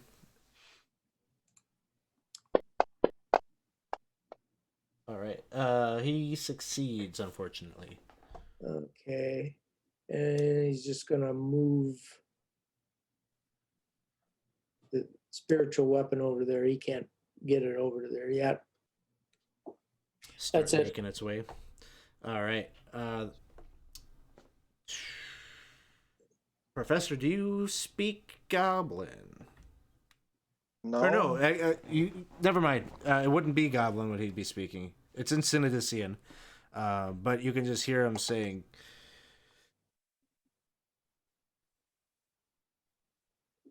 He's just barking out orders, very abusive to some underlings that you can't really see at this point, but you just hear him saying, "We're being attacked up there. What good are you? You Zarganites need to pull your weight. We're doing all the heavy lifting." But then, as he's screaming, you see him emerge again. And he gets up to you with his movement. Got a Morning Star in hand, and he's going to take 2 swings. First one is going to miss. Second one is a miss. Professor, it is your turn. Oh, it's just the bug pro I was looking for. Hey, everybody, we may have more coming out the front door. Just get ready. And he's gonna just passive-mindedly just slash at Hobgoblin number 11 with green flame blade. So, attack. Sad. You know what? I'll spend my reroll. I'll do that now. Okay. Man, it's very adamant that I have this 9. That's my action. All right. Mary Britt Jermaine. Wow, everybody left me. Whenever you get the chance, once you're done killing things, oh, here comes Pesto. Where's the ladder? Well, why do you want to go up there now? They're gone. I'd much rather be up there. I really would. Damn it, is there a ladder on this side? There's just one ladder. I know. Okay. Or maybe not. Maybe not. Damn it! Oh, Would I see Hobgoblin 8? Mm-hmm. Yeah. Okay. Does he see me? In this moment, not necessarily. Although, are you doing a stealth check? I'm gonna try to. Ooh, I'm gonna duck there. Try to hide then. Somersault close up to the. All right. Awesome. Oh, he sure does. he sure sees me. This is the sneaky. He's not expecting a thing. Sneak attack right between the eyes. Even though it's not. There we go. Regular attack. Here we go. Actions. That's a hit.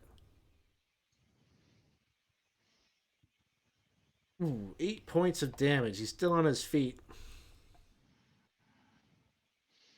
But your shot kind of stops him in his tracks, and he has to rethink his destination.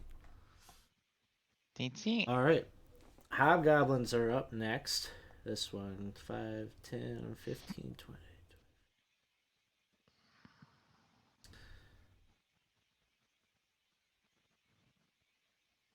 He's going to take a shot at Halibut.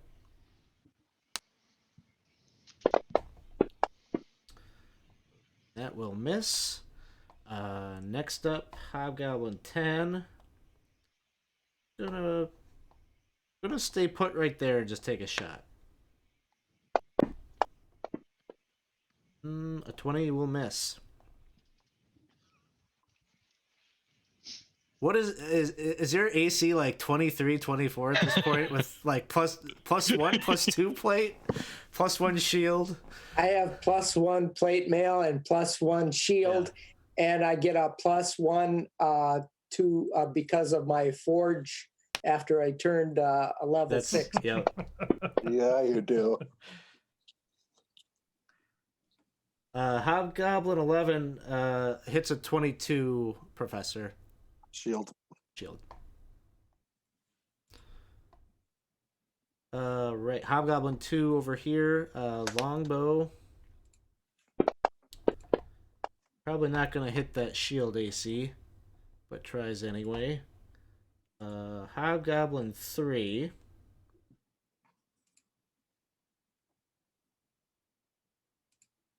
Kind of gets a heads up from his buddy.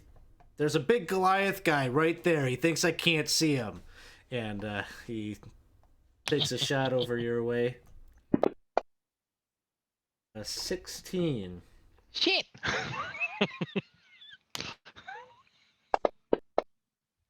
And for big 2 points. Ow.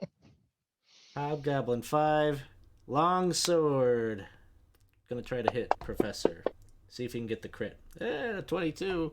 That's gonna miss. Hobgoblin 8. Also gonna take a shot at Murray Britt Germain. No. 20 to hit. Ow. Dealing 9 points. Damn it. Don't worry, you're built like a rock, Murray. You're built like a rock. Yeah, I know. Stone's endurance. Oh man, I'm getting all these 22s on Professor. They all miss. And then we are at Letha. Okay, I will.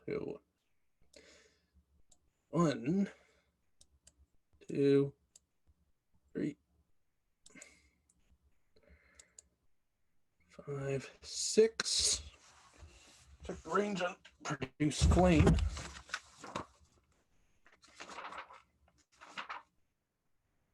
Actually, no.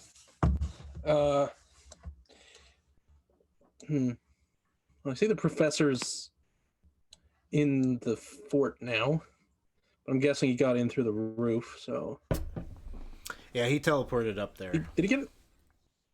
Okay, so this door, the front door, is still locked. I take it. Still, as far as we know. Yeah, and it looks like it is. It's a big, heavy wooden door. Not the type of thing that's like a pick lock or anything. Like this is a big, sturdy, defensible door.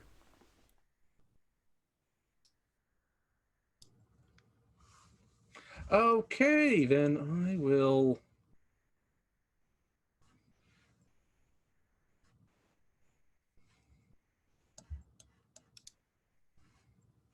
So I'm looking here. I realize that.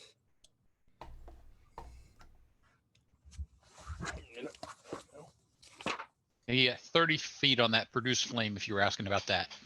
Yes, I just checked. And I have another cantrip. This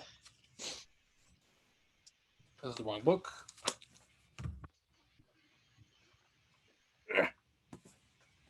Checking the range on frostbite. For that, at least, I do not need an attack roll.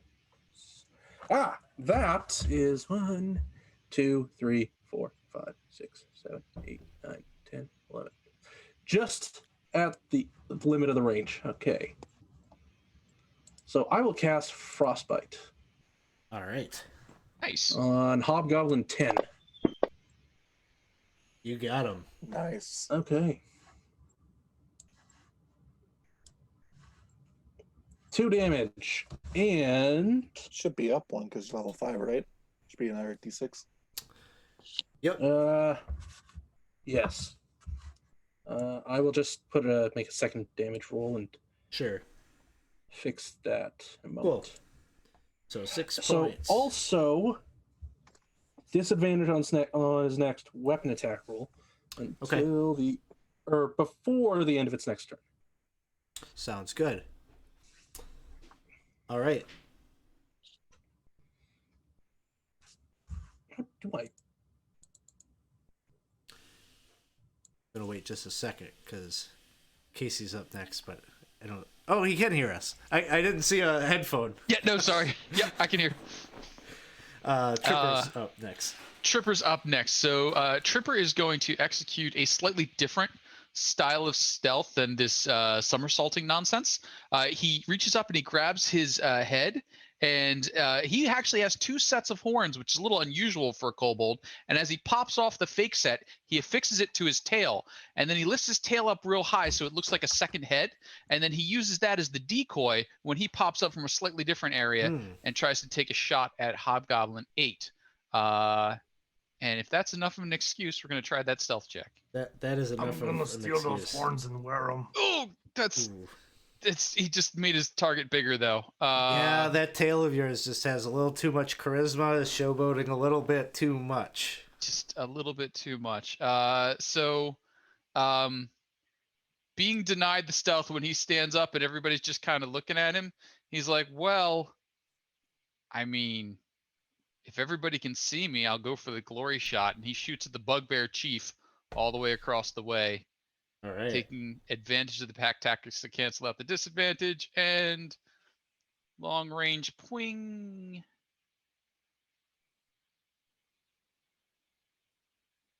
The 20. I feel like That's funny. It was just. That's 20. It knows. It just Tilt. I'm knows. telling you, Alex has a tilt button. I know it. it's like that labyrinth like board game. I've got a little thing down here. I'm just twisting the knobs. Oh, so that'll be a miss, and then he will actually drop prone to take full advantage of the cover of the wall ledge. Sounds good. Back to the top. I believe that's Pusto. Right. I'm gonna climb all the way down. I should be able to get to the ground in a move. And I'm gonna lean out, take a shot with a crossbow on Hobgoblin 8 here. I think that is, yeah, I'm in short range for that. For my extra large crossbow. All right.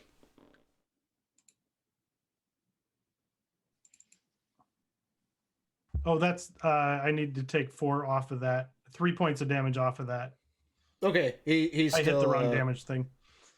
Maybe not instant dead, but he's dead. And then I am going to nimble escape and make a hide check, even though I'm huge. And this is at disadvantage.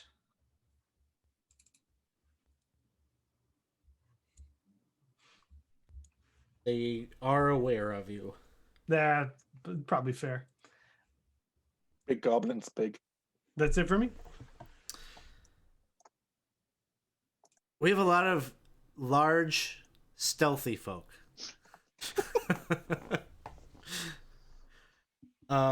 Okay. I'm not actually stealthy at all. I just want to Or- pretend I am. Yeah. Fair. So coming up the stairs, Professor. You Isn't see it- coming. Not yet, because there's something different happening. Oh, I thought Pesto just went. Yep. Normally that would be true, but there are some other folks on the tracker right now. So, Professor, you'll be able to see out of the corner of your eye at the base of the stairs 2 robed figures wearing silver masks that have a horn and beard of tentacles imagery on their masks as they step into view.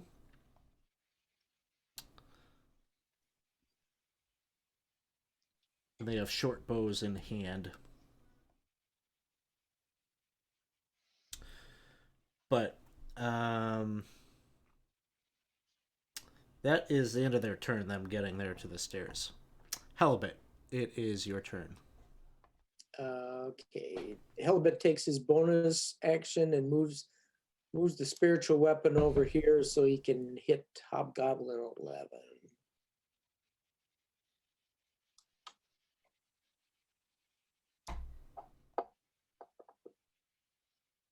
Where did that die go? That'll hit. I haven't had them pull out any shields or anything. Ooh, 10 points of damage. He's still on his feet, but barely. Has to hold himself up off the crenellation there to keep standing. All right. Helbet's gonna move down to here, and he's going to try that that sacred flame on him again. So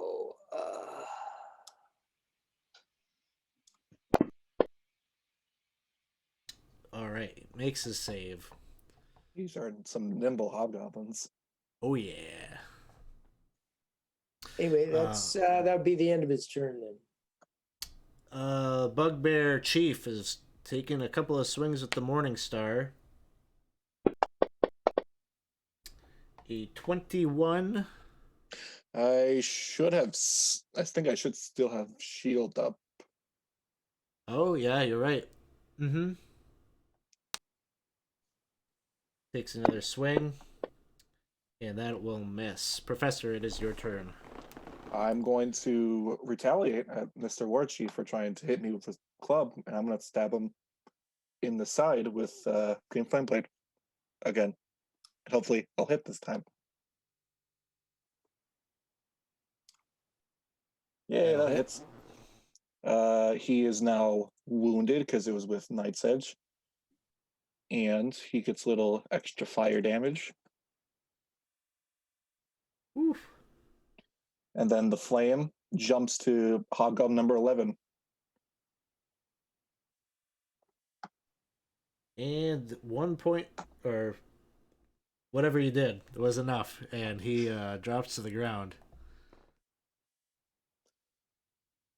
And I will just take one step to the left. Actually, no, I'll stay right where I am. I'm fine where I am. That's it. Sounds good. Murray Britt Jermaine. All right, it's not funny, guys. I just want, please, I just want to go up the tower. It was the plan. Please.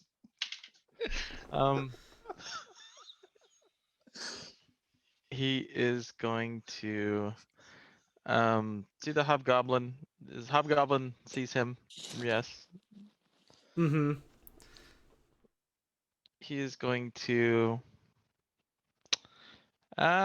Is there anything that he could hide behind at this point, or should I not even waste that? Or unless you need a somersault feign run this way. I'm leaving. Ow, and then come like back here and then try to peek out, you know? Sure. Okay. You're shadow walking. You're shadow walking. Out of here. Screw you guys. I don't know. Here I There's like some go. real, like, is he going to try to find a way to get up in the tower going on? And then there's the really bad faint call. It's very outta confusing. here. So this is fine. Oh, great. Stealth attack. Or stealth roll. All right, you got it. Nice. Sweet. Hee hee. Hee hee. Attack. Is that far enough, or is that a disadvantage with the short bow? That's 5. If you hold control and then click him, you can have like a little line appear and see how far away he is. Oh, that's right. You should be short range on that. I Okay, think you're 75 feet, and I think short range is 80. cool. All right. In that case, you your armor is it clashes with your eyes, ears, your pointy ears. They don't look good together. And I'm going to shoot. Oh, sick burn. Got him.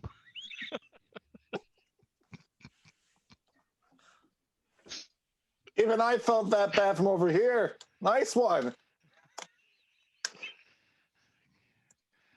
He just has a Crushing confused these. look on his face, and then he looks Crushing down them. and realizes there's an arrow in his chest, That's right. That's the whole point.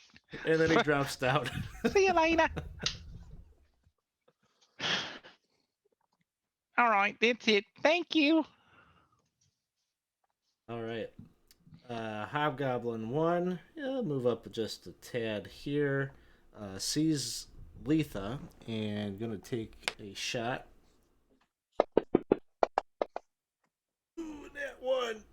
See, it does it to me okay. too. I had a 19. Y'all saw it. All right, I roll a 1 on the d6, so just a miss.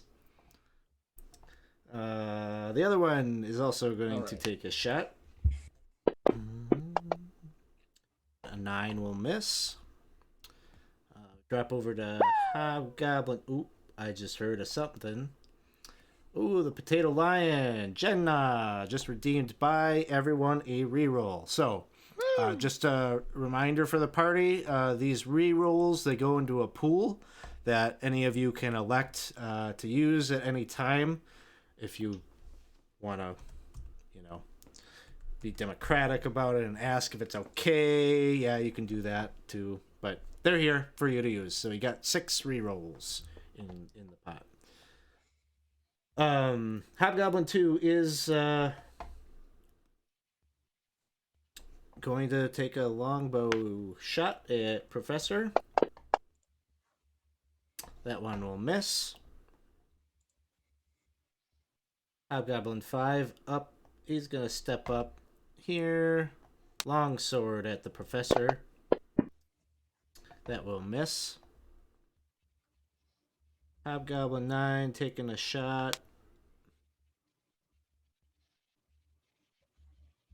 Sees Halibut and is going to take a shot that way. 16 will miss. Letha, it is your turn. All right, I do a running frostbite at the same one I did before. Partially because I'm trying and edit to the macro to up the damage as appropriate for level 5.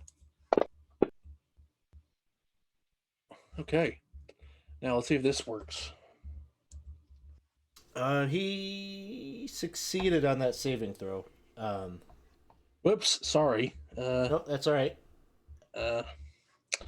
And then I'm gonna 1, 2, 3, 4, 5, 6. Yeah, and then get to cover the cover of the fortress wall. All right, sounds good. Also, Tripper. that edit I made did not work, so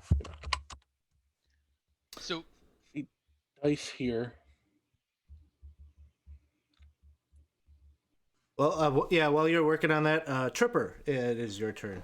Sure. So at this point, Tripper's tail's bobbing along, doing a little Punch and Judy routine while he's scampering across the ground, making it over to where the ladder is. He undoes the ladder and rolls that one down, and that'll be it for him. Ooh, this is good news for Murray. But we're back to the top, and Pusto, it is your turn. Okay, so I'm gonna run and dash all the way up to the door.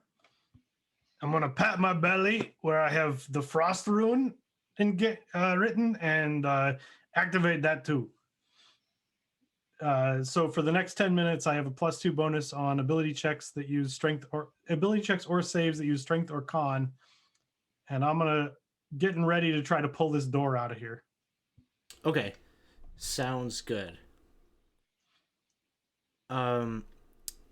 Professor, these 2 Synodicians, these Zarganites, they've got short bows ready, and they're starting to aim them up the stairs towards you. When all of a sudden you hear a blood-curdling scream come from both, and they drop to the ground. And they just fall. And you can see them, it almost sounds like they're gasping for air or something as they're trying to, you see them both kind of meekly reaching up to their mask to try to like pull it off, but they're just kind of shaking and seizuring there at the base of the stairs.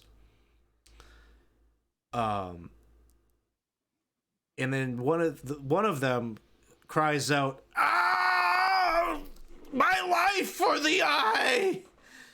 And he just cries that out. That what you've heard that phrase before, but normally as like a passcode or kind of a little secret, passcode through getting through checkpoints and doors and such. And so he says it, he's screaming it almost like he's in pain.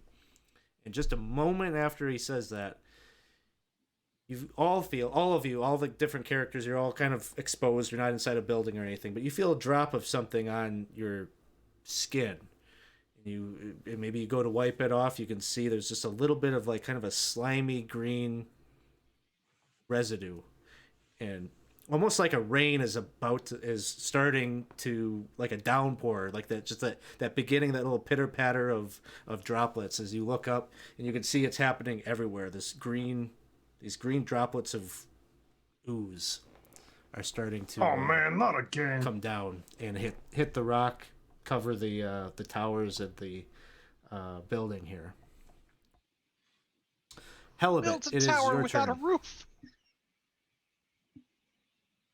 All right, his spiritual weapon is going to attack the Hobgoblin 5.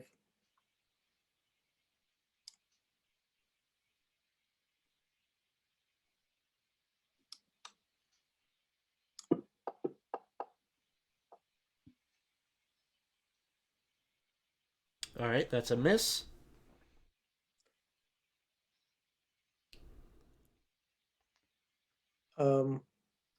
Okay, he's going to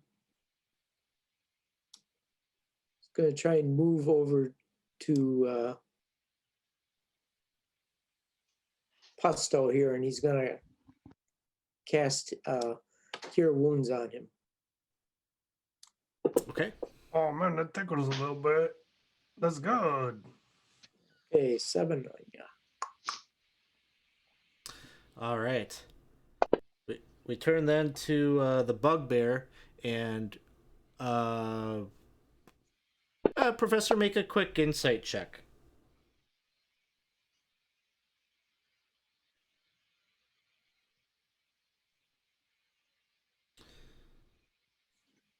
You don't pick up on anything from that, unfortunately, but he's bringing that morning star down. He's continuing to try to knock you out. This one misses. He's gonna attempt with his second attack to do a push on you, drive you from the wall here himself. So strength athletics check. And I can I contest with acrobatics? Yep. Advantage. Okay, you got it. Professor, it is your turn. I don't think I can shimmy myself between these two to get to this square here, can I? You can. I will You can get through maneuver there. myself a little closer to the door. I'm gonna, in retaliation for him trying to have the audacity to push me off this roof, retaliate by stabbing him again with a blade that may be on fire. So stab. All right, that's a hit. He is now re-wounded. Effects go off. Damage. Not the best. And then flame hops to Hobgoblin number 5. He gets a little burned from it. And you can't take an offhand attack after you do green, like a cantrip like that. No, I don't think it's a thing. Yeah, offhand attack is a bonus action. Yeah, but I don't know if it I think you're constitutes as an attack. It's a spell, right?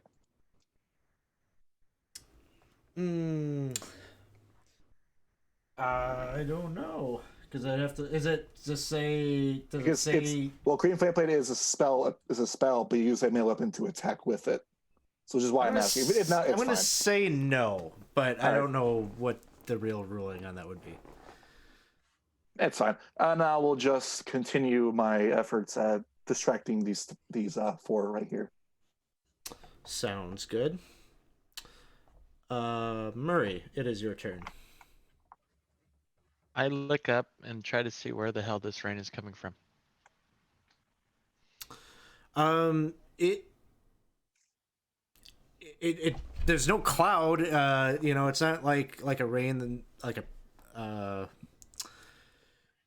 There's no phenomenon in the sky that naturally looks like it's the origin point. It just seems like it's kind of coming. It's just appearing and coming down. Probably its origination is somewhere at the top of the cavern, but just looking up, it doesn't make sense where it's coming from. Okay.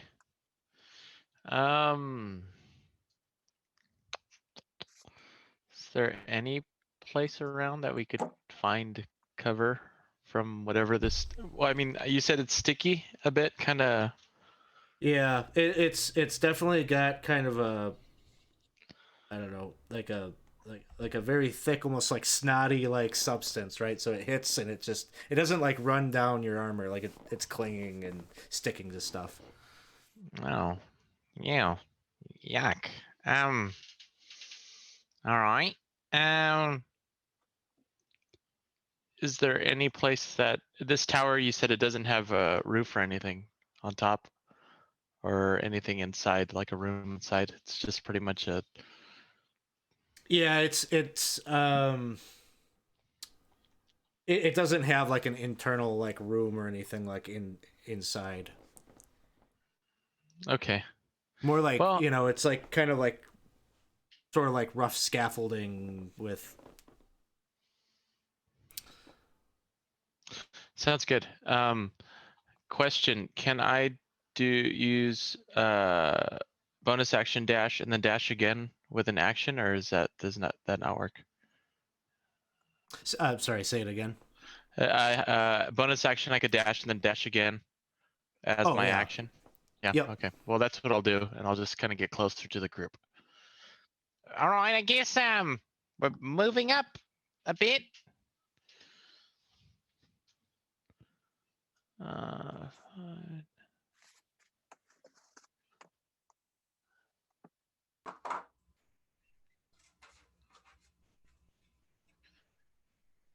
Right. Hey.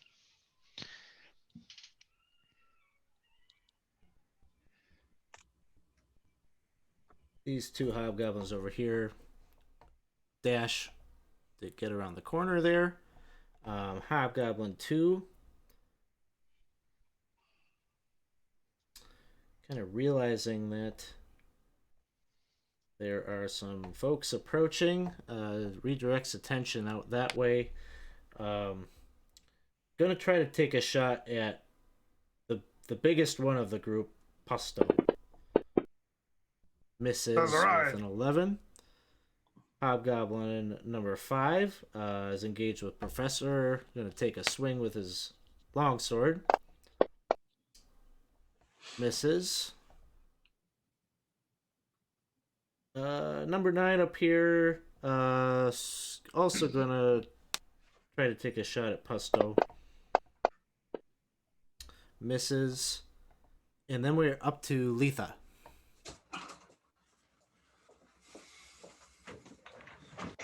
Okay, that's. So I will take a few steps back.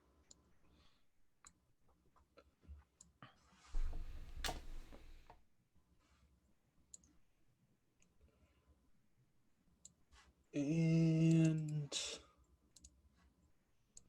so produce flame on Goblin 10. All right. That's a hit. Okay. Oh, I thought that rolling the cast thing instead of attack would automatically roll the damage on hit, but okay. All right, he goes down. All right. Nice.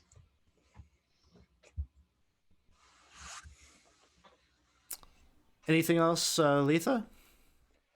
Yeah, I'm gonna move back to join this group. What is that status effect? What is that circle around my token anyway? I think that just means it's your token. Oh, Because no I one have else one sees on that? mine, but I don't see it on anybody else. Okay. Okay, I do not remember that from the last time I played.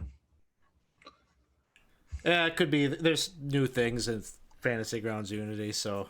Right. Yeah. All right, Tripper, it is your turn. So Tripper's looking down, like hurt, betrayal showing on his face as his gesture with the rope ladder is just completely ignored. So he pulls out a dagger and just cuts the top of the rope ladder, and then he hangs onto the top rung. He uses his bonus action to dash, and he starts running as fast as he can around in a circle, kind of helicoptering it up so that it slowly kind of raises up, and so it's stretched out in front of him. And then he's going to try and hook the 30 feet between the crenellation on the one he's on and the crenellation across the way to make a ladder bridge, because I think science works in my favor.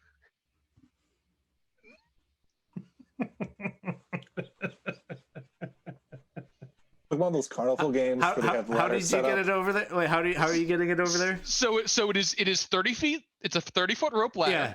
Mhm. Okay. So I'm grabbing the top and I'm running around in circles around the tower. So it's building up like a helicopter spin. So as it spins faster, Oh. it starts rising up. Like, science supports me in this Wow. 100%. Centripetal force. I've seen that Centripetal happen. force. That's happened before. Yeah, Definitely. so 100. Everybody Flash, spreads out yeah. ladders this way.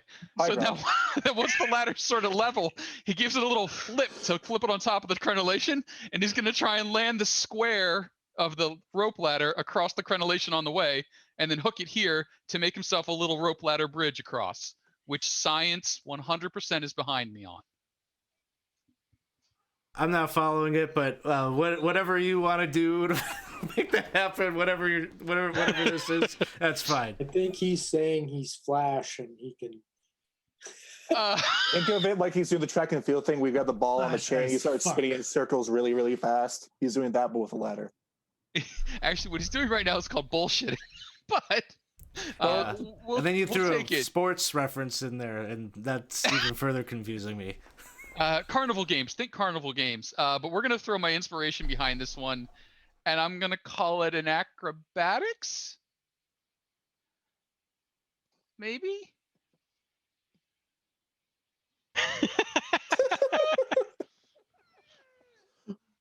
I have no Probably idea not. what the DC on this would be. Probably higher than that. Probably higher Yeah, than that. probably. It's a yes. Probably higher than that. Does Can, he can I? hook- Can does I he hook throw the one? Can ladder? I throw one of my rerolls behind it? I really want this to happen. I mean, Sure. yeah. Get in Okay. that. one. Definitely do that. Yeah. So we throw the reroll behind it. You Oh, son come of a bitch! on! You can see Alex's Well, hands just I, off the screen and just like, Yeah, so this Yeah, idea works wonderfully in Tripper's mind, but in the end, basically, when he stops and then the force just keeps it going, he ends up like a little kobold burrito wrapped up in this rope ladder as it just whoops, whoops, whoops around him. And he's like, ugh. Sounds good. Someone can draw a picture for me later. Science. We're back to the top. It is Pusto's turn. Right. So I'm really big and I got the cloud ruin going. I'm gonna try to grab this door and rip it out so we can get inside. Sounds good. Go ahead and give a strength athletics check.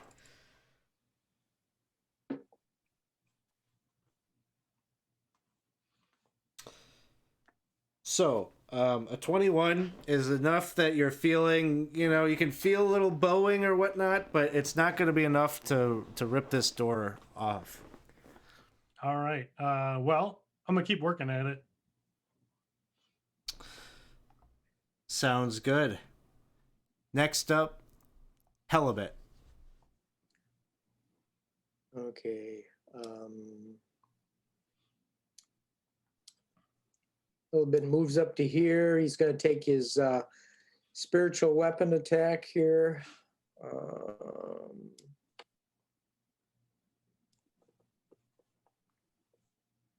All right. That is a hit.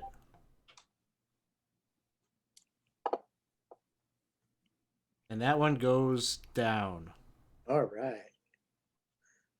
And he's going to take a sacred flame attack on the bugbear, I believe.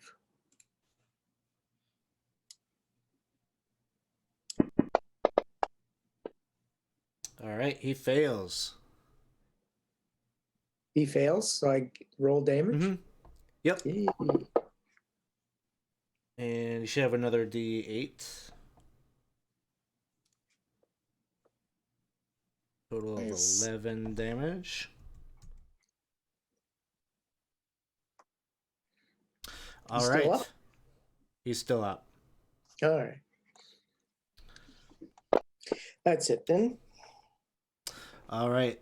The bugbear taking a couple of swings. He gets a critical hit. Can't block that.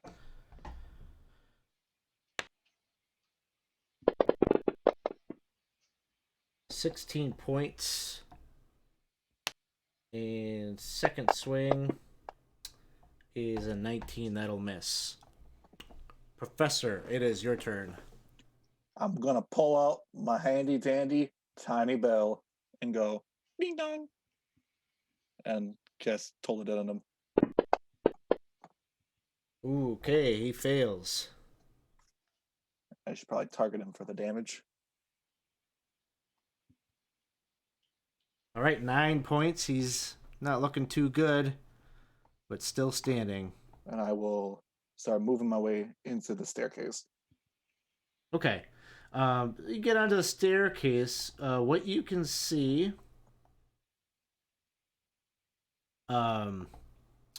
basically, there is this huge, like, right now there's a gap, this square gap of about, I don't know, 20 feet or so in diameter. And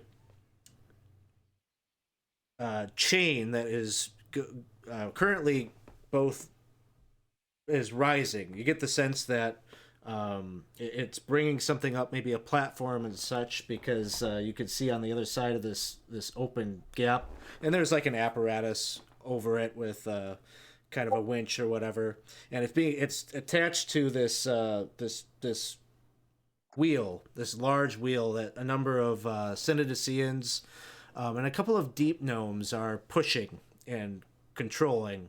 It seems like you're getting the sense something is rising, something is on its way up currently. Murray, it is your turn. All right. Well, damn it. Well, I stepped out, so I didn't actually hear that you had put the ladder down, or else I would have gone up. But damn it! But I'm gonna assume that Murray did not see the ladder go down and just be, damn it! Now what he's not even throwing the ladder down. He's using it. What is he doing? Why? I just. Looks like he's protecting himself from the slime. He's all bundled up. I guess yeah, that's not great. Anyway, we need to get inside, I guess, somehow. But until then, I guess I will just try to take a shot at one of the hobgoblins. They're right on the edge, right? So if I would, yeah, you can see them. All right. And they could see me. They seem like they're looking at the really big. Yeah, I'm hiding behind the really big fella. Sure. It's like a really big goblin. Yeah, the really big goblin. The Goliath is hiding. This will be great. Okay. All right. Don't move. Believe it or not, I'm gonna try to hide behind you and attack him. Here we go. Oh, they'll never see you there. Damn it, no. Stop. All right, so I need you to position yourself this way, and You're trying to hide behind a goblin who constantly shows off his ass. I don't know.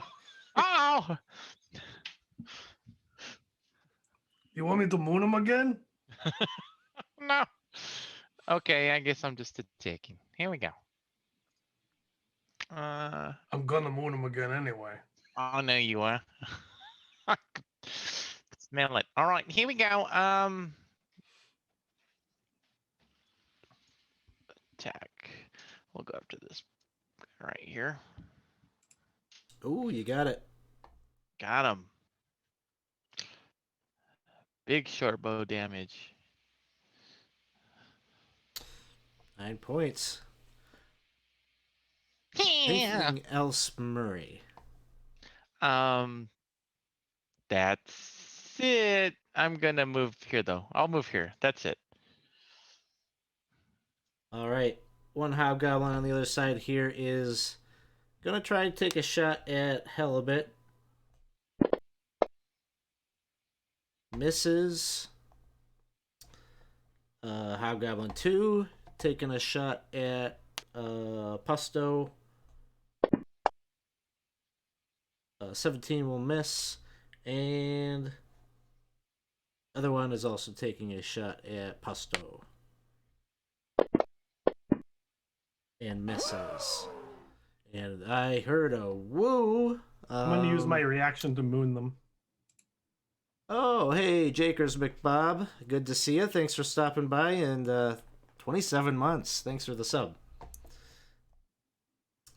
And Letha, it is your turn. All right, let's see here. So let's see. So door is still firmly locked. All right, then I guess I will head back up here and cast Frostbite on Goblin 1. All right, he fails. All right.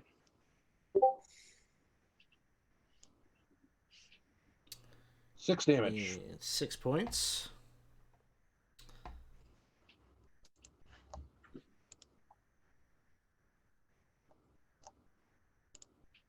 Anything else, Letha?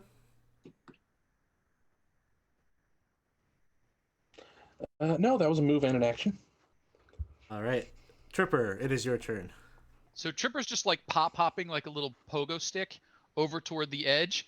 He sort of like edges till he gets the, one piece of the ladder caught on a hook, and then he just falls over the edge, unrolls like a yo-yo, and tries to stick the landing without taking too much damage. Just trying to go from the top to the bottom.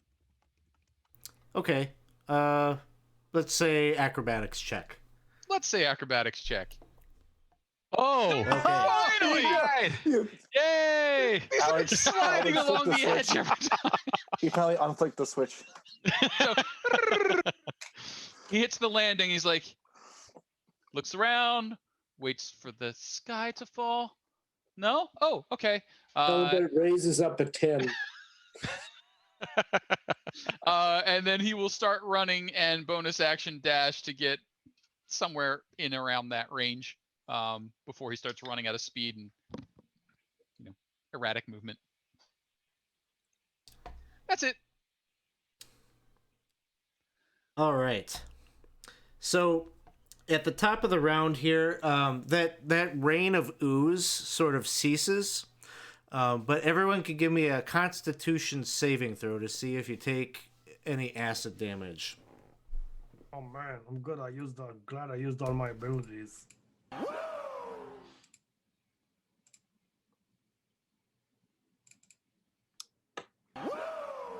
Oh, and Chris Jones is here to oh. bomb us with a bunch of Make subs. it Thanks for rain. the woos. I would like to Jones. expend one more of those rerolls, please. Okay. I'll try to. I'll use a reroll as well, if that's okay. Okay. Sorry. I feel better about a 17. There we go. I think I'm going to do a reroll as well. Okay. Anyone Oh, else? yeah. That's got us down to 3 so far. I'm gonna not use one. And I heard four uses, right? So you're down to one reroll. I'm not using one. That's a joke. so that was a 9. I just guessing that I was in the affected area of that. Yeah, everybody was. Yep, everyone. on. Okay. All right, I think I will spend that inspiration now.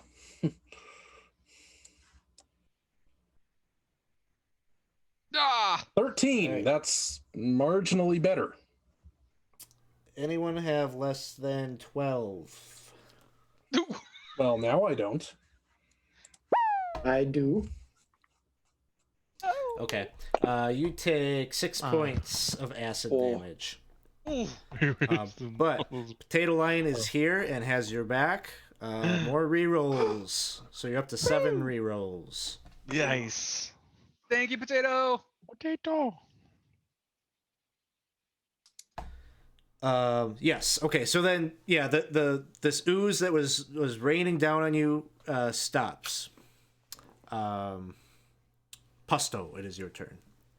Okay, well, I was already working on this door, so I'm gonna keep doing that.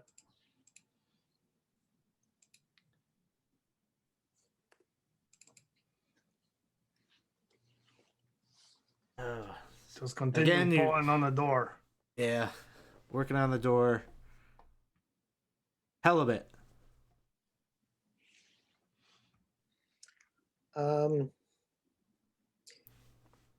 His spiritual weapon's gonna attack the bugbear chief here. Up, up.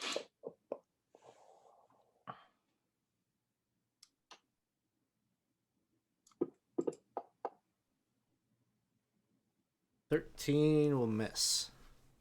And he's gonna go up here and attack Hobgoblin 1 with his Warhammer here.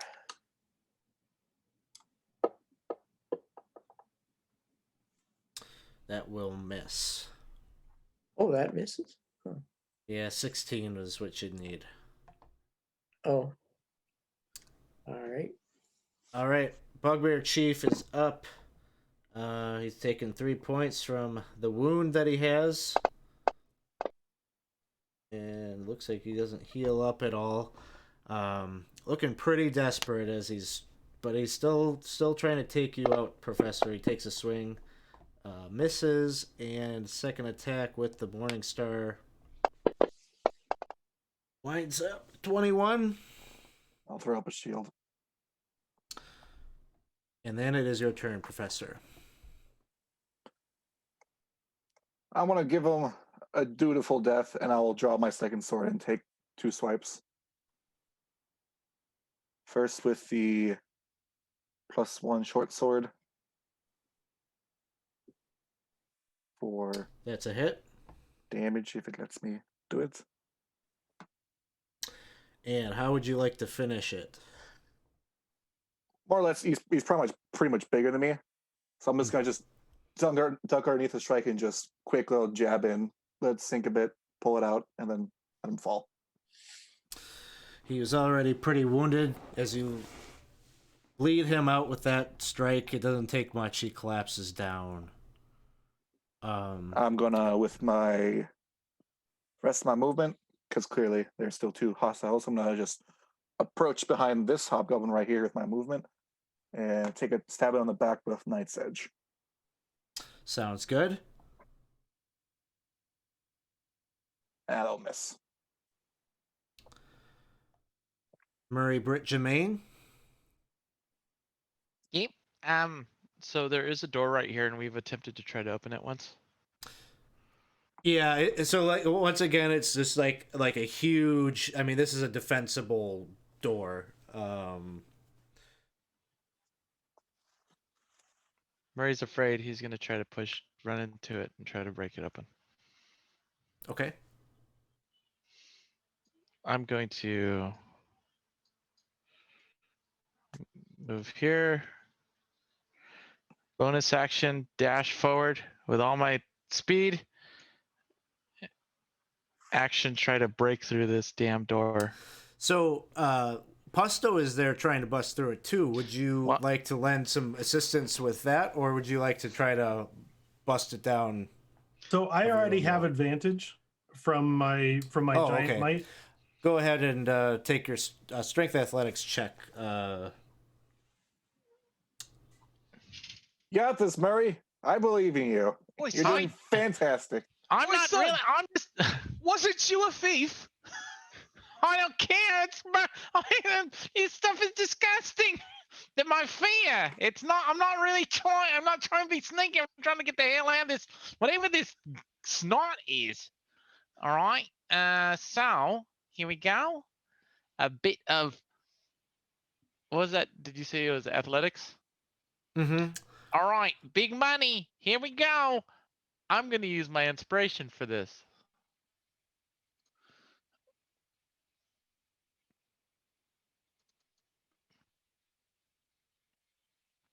$16.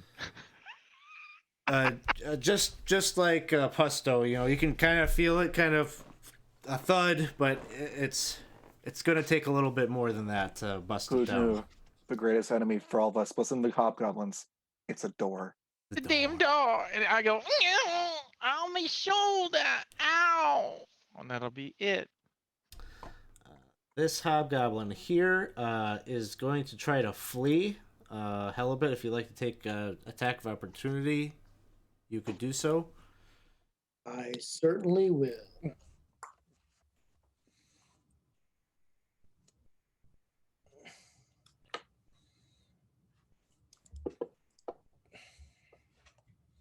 All right, you hit.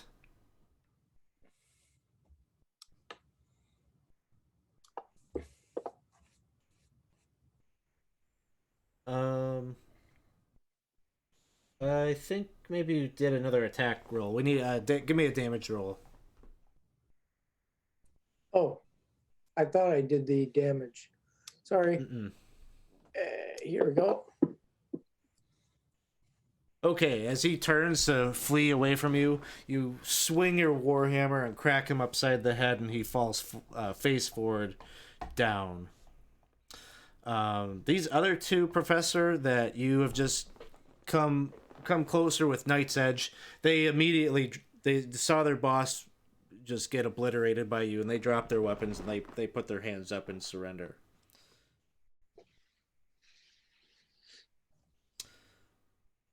So at this point, we could be out of initiative order. And what would you like to do? You've got these two hands up. Whether you kill them, whether you take them prisoner, whatever you do there, you can easily get to the other side at this point and unbar the door to let everybody in if folks want to get in and out of the potentially hazardous atmosphere here. Yes, please. And the second I do help with that, I go back to being an old man because I had 12 seconds left on that.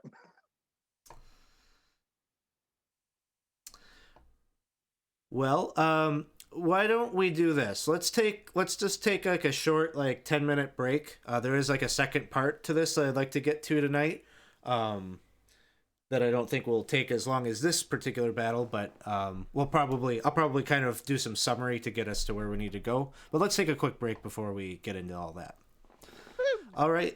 Thanks, everyone out in the audience. Thanks for the re-rolls. Those have come in handy. We'll be right back in just a moment. Hey, everybody. Welcome back. Just taking a short break here before we continue our session of the Lost City.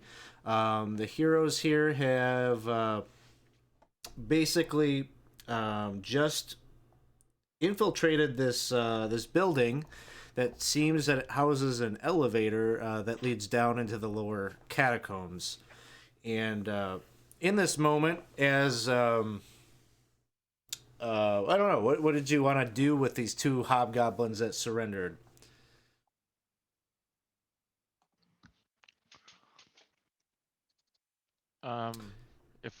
If we're all inside at this point, I would say, What the hell is falling from the sky? What's going on? Would I have any inclination as to what it may be? Well, Ariga is currently speculating and talking to in your mind right now, and he says, whatever it was that created it, it is very powerful magic, and this is definitely an omen. This is a sign of Zargon. He is associated with slimes and oozes and such. This cannot be good. Is this are the effects of this seem to be still happening? I mean, is it? It's like a momentary thing. As it hit your skin, it kind of sizzled and burned, and you took a little bit of damage from it. But for the most part, most of the group has been unaffected and has kind of cleaned yourself up and removed it in however safe way you could. While Yeah, we were if it was still fighting, infected, I was going to create water over top of my head and dump it on myself. did it seem to be like localized around like the fortress we're at, or did it seem to happen like everywhere? It felt like it extended quite a bit. Like you didn't see a natural perimeter where it was not happening. Ariga continues to kind of chat with you as you're talking and speculating, and he says, whatever it is, the trigger is not obvious. It could be that there's something happening at the Temple of Zargon. Canadius didn't mention anybody. It didn't sound like there was a priority. But the high priest of the cult of Zargon, the Church of Zargon, it could be that something is happening there, a ritual, something that has brought this on.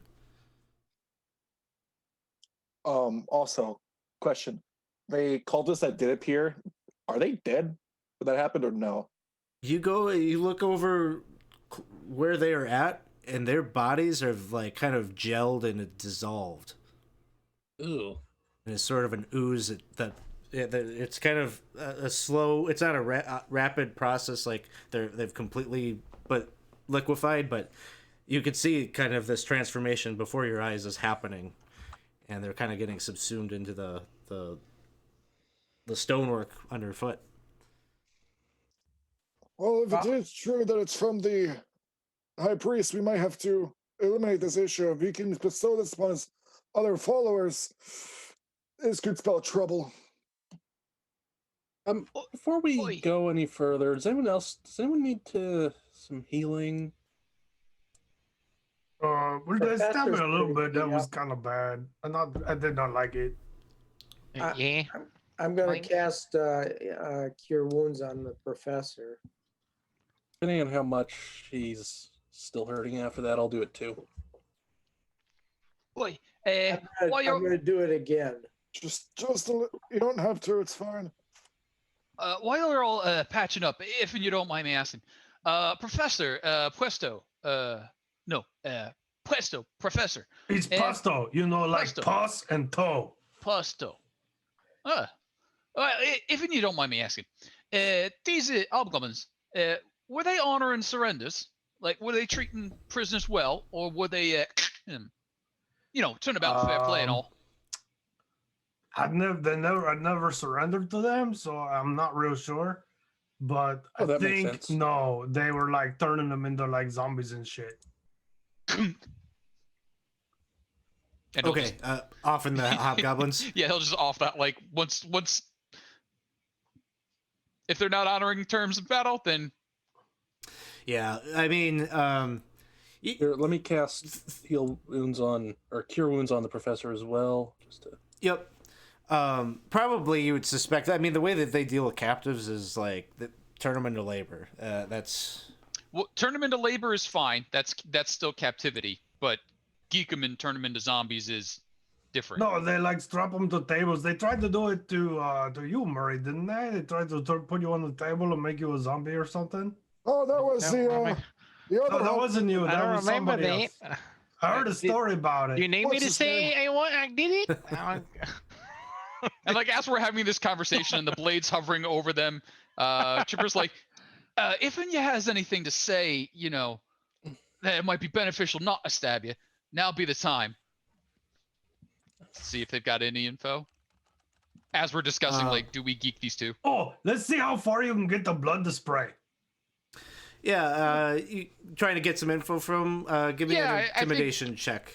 I think I'm going for maybe like a where's the temple? Where did you come from? How many if- more below? And I feel like, you know what, even if they're not... Okay, even if they're inhumane to their prisoners, doesn't mean we should be just as bad. Do you think Oh, yeah, you it can get does. it to spray all over that wall over there? That'd be pretty neat. You think I can get that far? So Please stop talking. he sort of like takes a few steps back to get a running start with his dagger, but he gives him a second to answer first. Okay. As he like lowers his head and starts running forward, Naruto style, dagger at the side. Do they offer anything useful? So you're kind of coming at him pretty quick. The one just says, we don't know anything about the ooze. Wrong answer. And then he's going for the next one. Oh no! Oh no! Like, we don't know anything. Okay. Oh, oops. Oh, that was bad. Something bad happened to your friend there, I think. Then he'll like I didn't really get the spray, and he heads back to starts to ninja run up the other one. Oh, I see. So you haven't killed the other one. No, he's going for spray. The other one tells you, or what has he got? He's got like 6 seconds to give you something. Yeah, he's just. He says, "There's many more of us below." Don't kill me!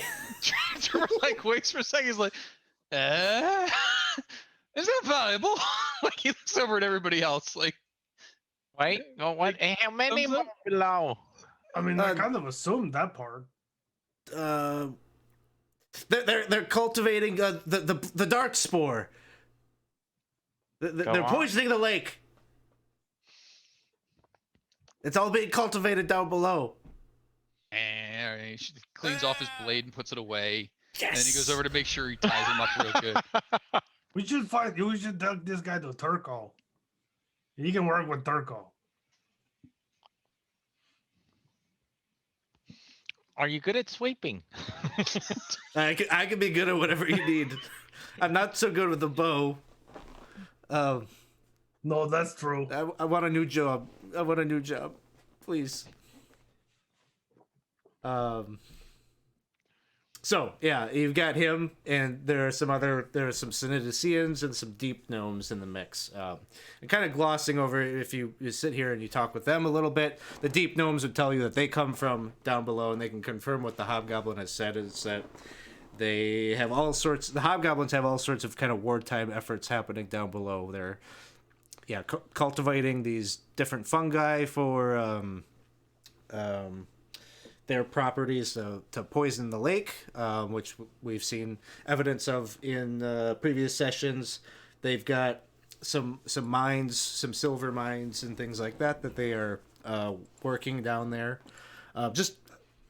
They kind of gives you a little bit of a summary of all the things that they got going on down there, but that this elevator here is the primary way that they go up and down. So taking this offline would slow that down. I'm thinking we break the elevator. Is there anything down there that you're all thinking we should, bust up first? This temple thing. Well, like when they poison the water, do they need to bring the stuff up, or do they do it down there? They bring it up. They bring it up on barrels and casks. Is there another elevator? No. I like elevator. That's a good word. I like that.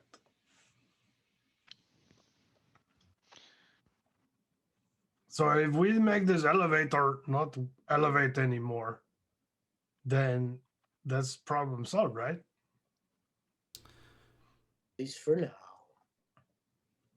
And the slaves that you just freed, and the Synodicians and the deep gnomes,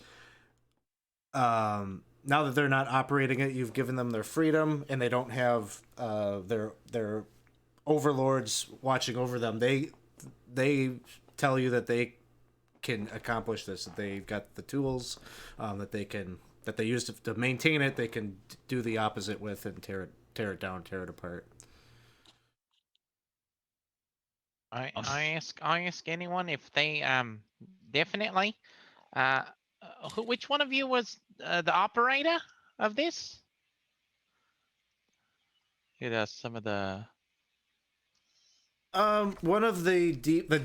There's two deep gnomes. One of them kind of steps forward and says, "Well, I'm the one that's been here the longest, so they gave me some responsibilities more so than the others. Yeah. How is the elevator business? Well, considering that it is happening on the backs of the free labor of my people, not so good. Okay. So it It doesn't. is out of It, commission. no, it's not. Doesn't have its ups and downs. Oh man, you missed a Oh, good okay. opportunity Right. there. That was gonna be a good one. How much psychic Man, damage do we you're all a take? real Not really the asshole. You time know for that? that. He's just like, Sorry. It's just I'm never letting you go God. off like that. I'm sorry. I'm sorry. You know what? No, I just That's said that. I apologize. I mean, I'm not the asshole. I didn't kill anybody. Well, anybody. I mean, pretty sure you did. yeah, but not. Yeah, I guess I did. You're right. I guess I am a bit of an asshole. I can live with that, I guess. he's just like fuming in the. Sorry. I'm gonna This stay. whole situation has really gone bottoms up. That was a really good Let's joke, just- though. I like that one. Thanks. Thank you. I appreciate. Okay, let's just save some time Okay. and burn the ropes on the elevator. Simplest way to destroy it, to take it out, right? Oh, but like, what if like we want to go down there later? Can we like pull the whole thing up and just not send it down anymore?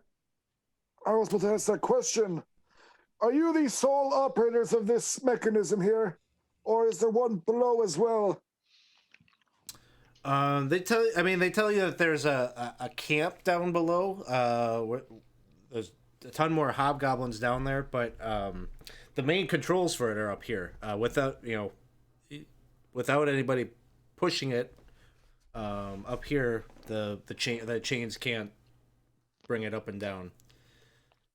I think if we really want to go down later, we can always take those rope ladders from the towers and drop it down. Yeah. But, like- for now, But like, For if it can now- only be controlled from up here, then do we have to do anything at all? You really, I mean, for the purposes of where we're at right now with the session, they can handle this. They can take care of this. There's no one operating it right now, so the immediate risk of reinforcements coming into the war is you've taken care of, and then they could permanently disable this with enough time.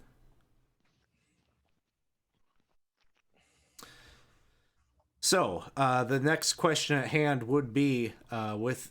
You've caught some sight of this strange phenomenon that happened with the ooze, and you have the kind of tip-off from Auriga believes that it is probably Danacrates, the head priest of the cult of Zargon, that is probably behind it, and if there is one place where he would be, it's likely at the Church of Zargon.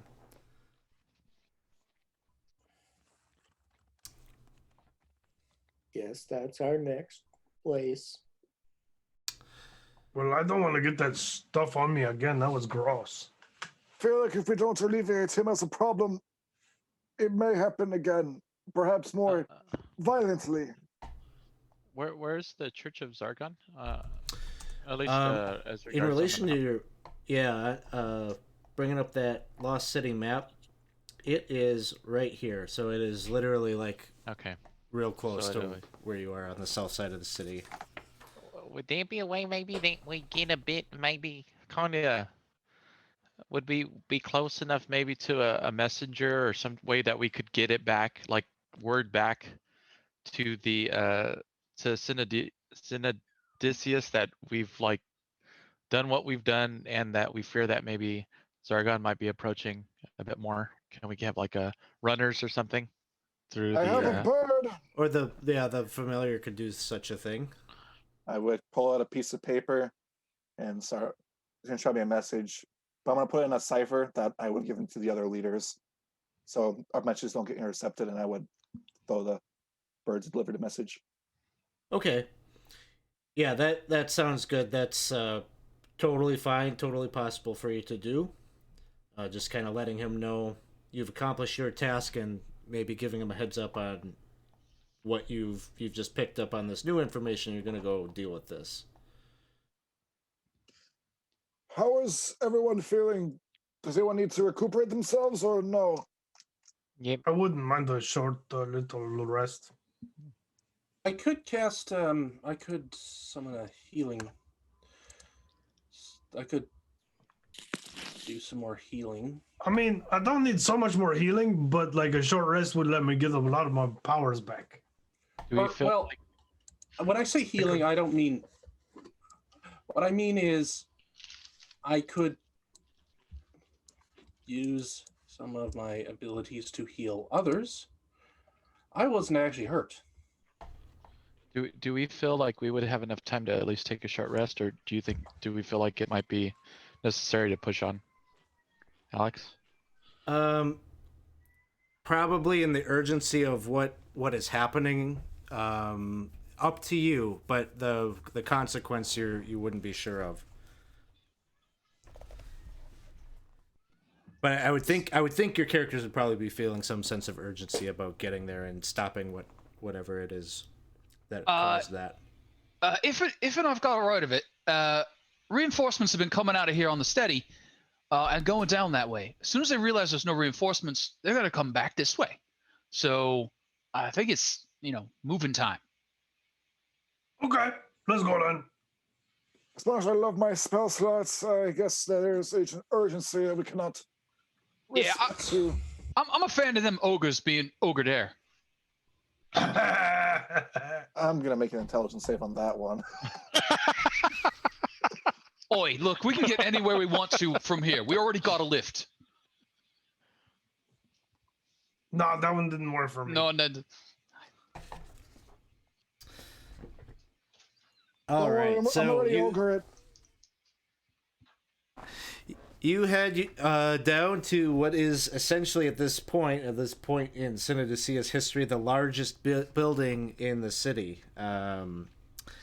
It has been referred to as a church, as a temple, but from the outside it almost looks more like you're looking at a penitentiary or a dungeon. All of the openings that would be windows are barred with black iron, and it is constructed of just a very dull, dark worked stone. Very few things on the outside even signal any kind of aesthetic symbology of Zargon or anything like it. It's just like this really kind of stale looking building. You make your way. There'd be a little bit of battling with some hobgoblin guards out here. We're not going to do that. You deal with them, and you make your way into the main worship area of the temple. As you do so, you can see that there is this like very large pit that has been chiseled out of the floor. It's got sort of a stone-like ridge that rings the outside of it. Looking inside, it just has kind of this almost brackish-looking liquid. Hard to say whether it is really truly water after your experiences out with the ooze. It kind of looks like whatever's in there is that sort of thick ooze-like consistency. Up on the north side of that pit, you can see there is a... Now it's starting to look more temple-like in here. There are some banners that seem to have some artistry that has iconic single eye with a horn, and there is a black altar right at the north side of that pit, where you see two Zargonites in their black robes and wearing their silver masks, and another character who has a very distinct look is not wearing a mask himself. He's aging, maybe mid-50s, bald, and he sports a mangled ear and just like nasty scarring on the left side of his face. Around his neck, you can see he is wearing an amulet. It is of black iron that is the holy symbol of Zargon, a kind of a singular eye wreathed in tentacles. He's wearing black plate armor, and he carries a rod tipped with 3 violet writhing tentacles that are bristling with wicked suckers on their ends. And he seems to be in the midst of some kind of sort of communal prayer with the other 2 Zargonites. And as he sees you coming in, he kind of smiles and he says, "Ah, more sacrifices for Zargon! Soon he will be with us. You have seen the premonition of his coming just a moment ago. Soon he will be with us. We fight this fight for him, not for ourselves. We willingly give our lives to the Eye." And as he's speaking, you can see the liquid in that pit kind of bubbling up. And it starts to form tentacles that are billowing up and out of the pit, and seemingly starting to climb out of it. And so we will hit initiative and go into our final battle here. Tripper kind of looks up at Helibid as this is all going on. He's like, if you don't mind me asking, weren't that the signal that you ought to be casting like a silence on him? No?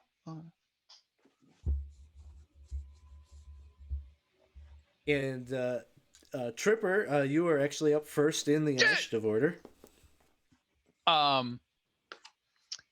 Did you share the battle map?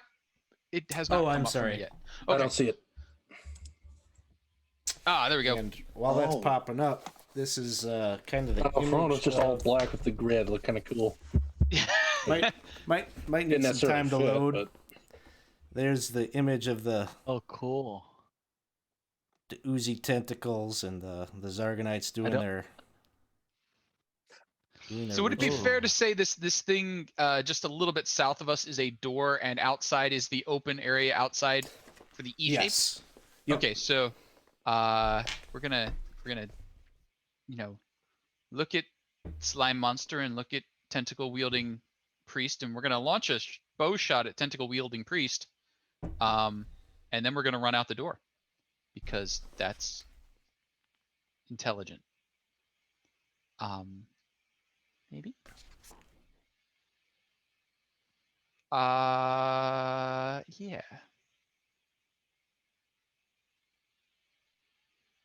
Creep, creep, creep, creep, creep. What? Why are you not moving? Oh, Oh, you sorry. have to disable. Oh, Token. Okay. See if it'll let you move now. no, it's even worse. Now there it goes. Wait. Oh, I can't move through the the door's closed. I can't move through the door. He's trying desperately to get out the door, but someone has shut it and locked it behind him. And that's it. Oh, it's not letting you go through there? Oh yeah, it wouldn't let me go through the door. Now it will. Okay. That was weird. So yes. Good luck. Have fun. Sounds good. Next up is Pusto. I'm going to get all big again.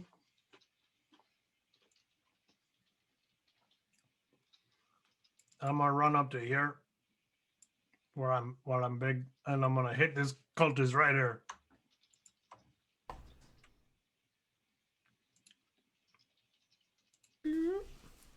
There's a big Big Pusto. Whee! Big pusto. All right, that's a hit.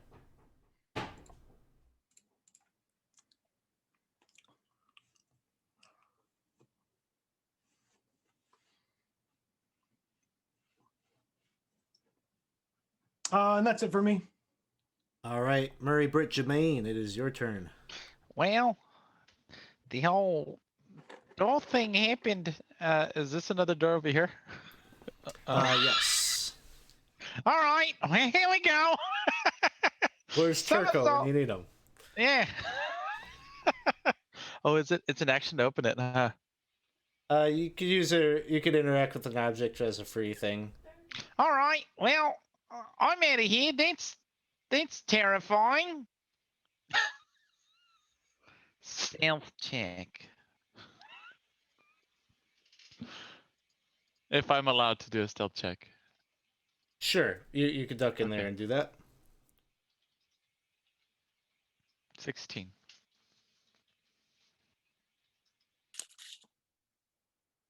And who are you hoping to be hidden from? I am hoping to be hidden from. We'll say the. Well, we're gonna go for the priest. So. The head priest? Yes. Oh yeah, you cleared his. All right. Well, see you later. And then I'm going to pop out and say, just kidding. Oh, yeah. All right, here we go.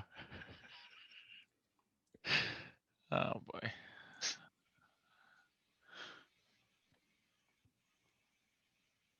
All right, that's a hit. Sneak attack. Didn't see that coming, did ya? All right, 13 points.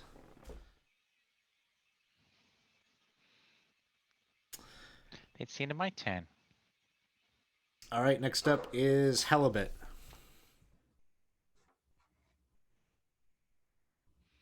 Halibut is casting Spirit Guardians. Yeah. That's good. And he's gonna move over to here.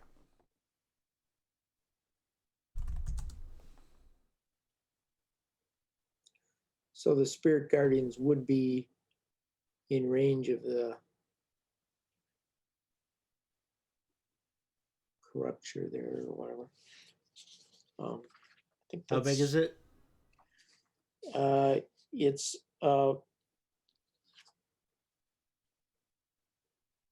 it's a 15-foot radius. All right. That's a very cool effect.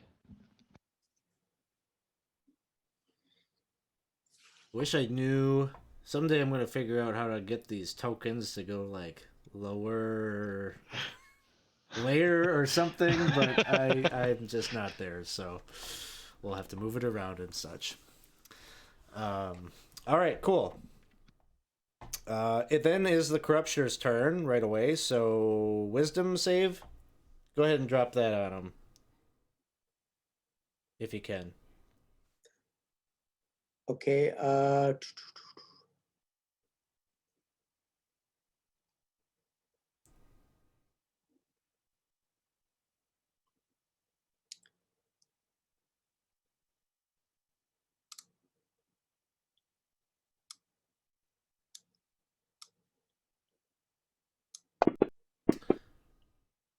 All right, that is a failure.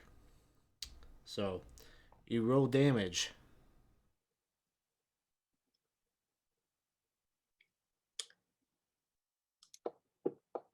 That beastie's name Corrupture. Corrupture. And I think this is difficult terrain inside these spirit guardians, but it manages to just its tentacles kind of make this kind of suction-y sound as it flops out and onto it's kind of pulling itself along the ledge there and gets closer to you, Halibut, and is gonna make take a couple. Oh no, I know what it's gonna do. You see it pop like it's just kind of this amorphous blob that kind of pops up. It's got the tentacles that are kind of helping it move forward, but as it gets to you, you see like the top of its head just kind of like starts to like build up, like there's gas or pressure underneath there, and it pops, and this ooze kind of goes spraying every which way. And you're gonna give me a dexterity saving throw. But you roll a 16, so that's a success. I'm not super confident about the way that I put this in Fantasy Grounds, but we'll see what happens.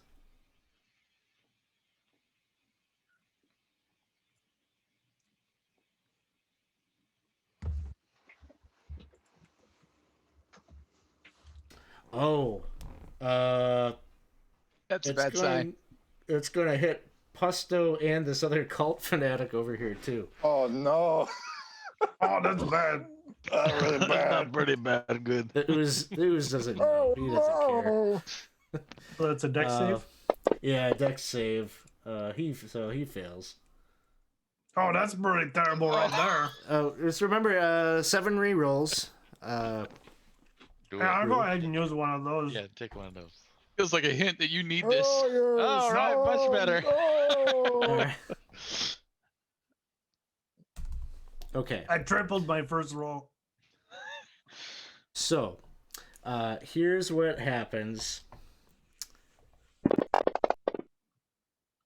It is 27 points of acid damage. I don't like that. So Cliff, you made the save, so you'll take 13 points. If you could manually do that in Fantasy Grounds, that'd be great. My cult fanatic is dead. Oh, poor guy. It's okay. Pusto's unconscious. That's not Oh okay. no! That's pretty not Damn. okay. That's not good. And that is that. I think there's an additional effect here. On a failed save, the target takes that damage immediately and 2d6 acid damage at the end of their next turn. Oh. Uh-oh. That's not good. That's really not pretty good, not good. oh I'm gonna neck him real no! bad. That seems very bad. It then becomes Danacrate's turn, and he's going to cast Conjure Ooze. But he already did that. But what about second ooze? But what about second ooze? Have an ooze. And he's going to toss that over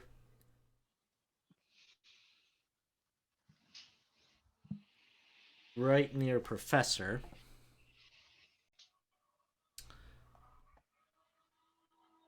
So he kind of points his tentacle wand over there, and you can see the tentacles kind of like straighten out, almost like electricity was being jolted through them, and you see this. It kind of creates this.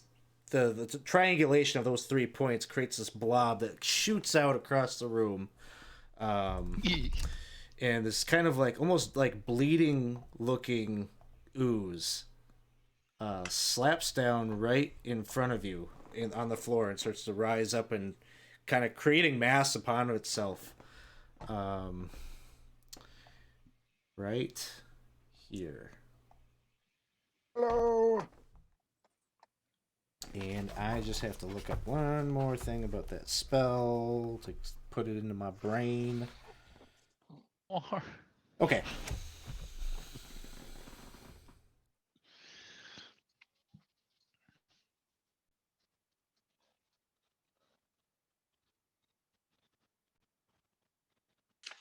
Okay, so then it becomes that thing's turn, and it's going to attack Professor. Oh no! Please, Oh, Professor. I'm not nimble yet. Please, just wait. No. It's going to try to make you do a dex save. Oh. What? No! No! Oh. Oh no! I'm gonna ask. I'm not gonna ask. I'm gonna take one reroll. Take from it. that. Yeah. No, please! I'm too old for this. Oh! Oh. So the effect is, it's got you grappled and restrained, and you're Damn it. unable to breathe. It crawls up your head, your body, and gets on top of your head and just like bag overhead. This is rough. So until this grapple ends, you're unable to breathe unless you can breathe water. In addition, you take 3d10 necrotic damage at the start of each of your turns. I only have like 3d10 hit points.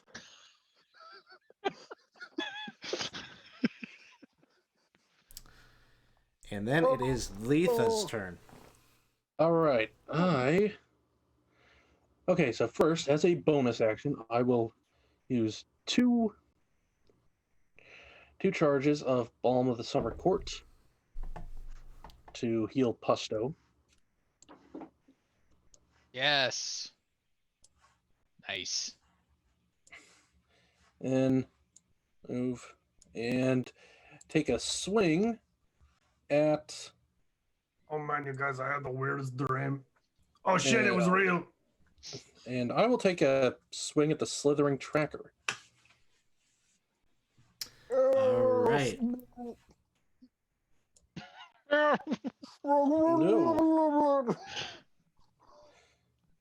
So 8 points of the slithering tracker. I don't know, Professor, you get kind of bonked over the head, but there's like cushion there, so it softens the blow. It's like you got a bubble wrap just wrapped around oozy bubble wrap. Oozy bubble wrap. Anything else, Letha? No, actually, I just did a lot. All right, you sure did. It is the Cult Fanatic's turn. Cult Fanatic is going to cast a spiritual weapon. Oh my gosh. Try to give a bonk.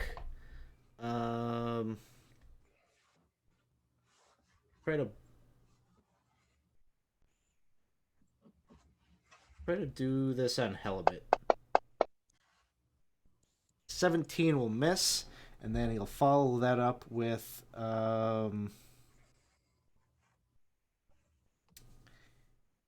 spell called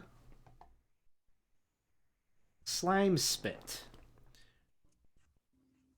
A wad of viscid slime comes flying at you. Dexterity saving throw. Which is a failure. Unless you want to use a reroll. This is just a cantrip. I'll give you that heads up. Does inspiration give me a roll? Yeah, I'll let you use that as a reroll. Okay. So that was Dex? Dex. To beat a 12.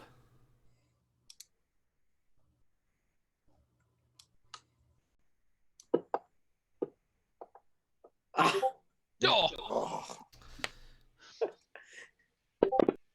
So you end up taking 3 points of acid damage, and you take 1 point of acid damage at the end of your next 2 turns.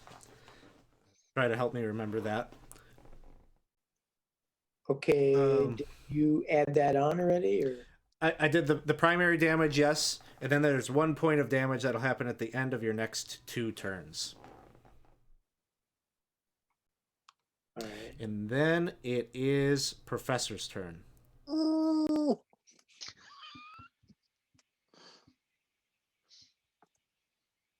You have to do your damage first, don't you?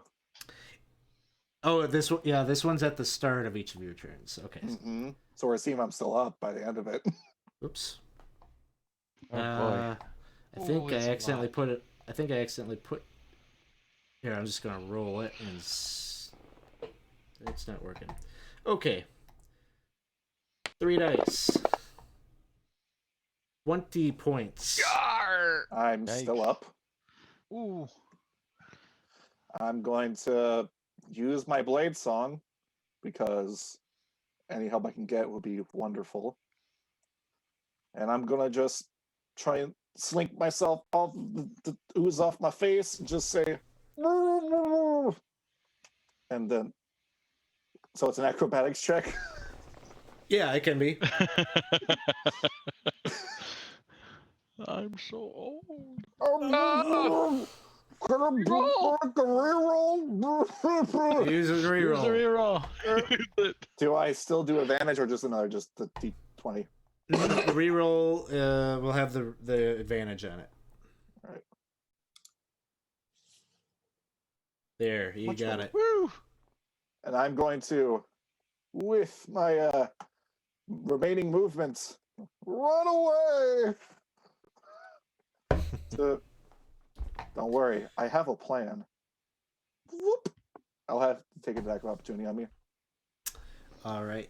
It will attempt to. I don't see where you went, but I went next to near Helibit. 21 to hit. I'll cast shield. Back to the top of the order. Should be. What's going on? Tripper's turn. So like outside the door, you can hear Tripper hyping himself up to, make the attempt. Something about for the booty, and he'll stealth it. 21, good enough to hide from the cleric. Mm-hmm. He's gonna pop over, take the shot with advantage.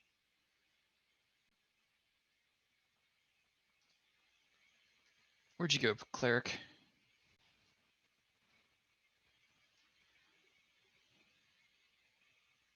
That will hit. Nice. Do a little damage. Gonna have to do a concentration check. Come on, Philly. Oh! I roll a 9! The ooze disappears.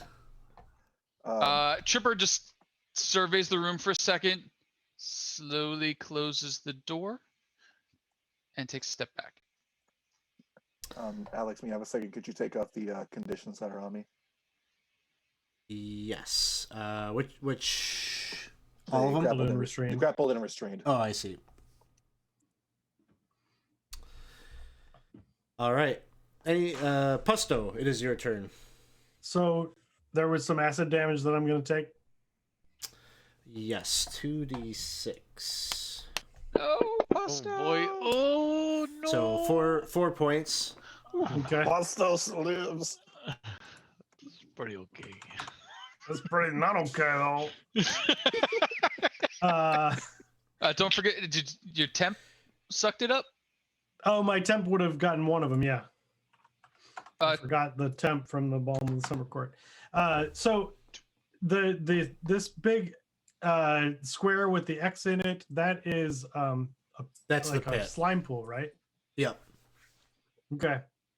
I'm gonna come over here and I'm gonna shove him in it. Okay. Awesome. So athletics against his athletics or acrobatics. Natural 20. Nice. All right. So you managed to shove him in here. Who's ready for boss fight phase 2? Now, right? Well, get in there. Yeah, I mean he kind of falls backwards into it. He doesn't seem.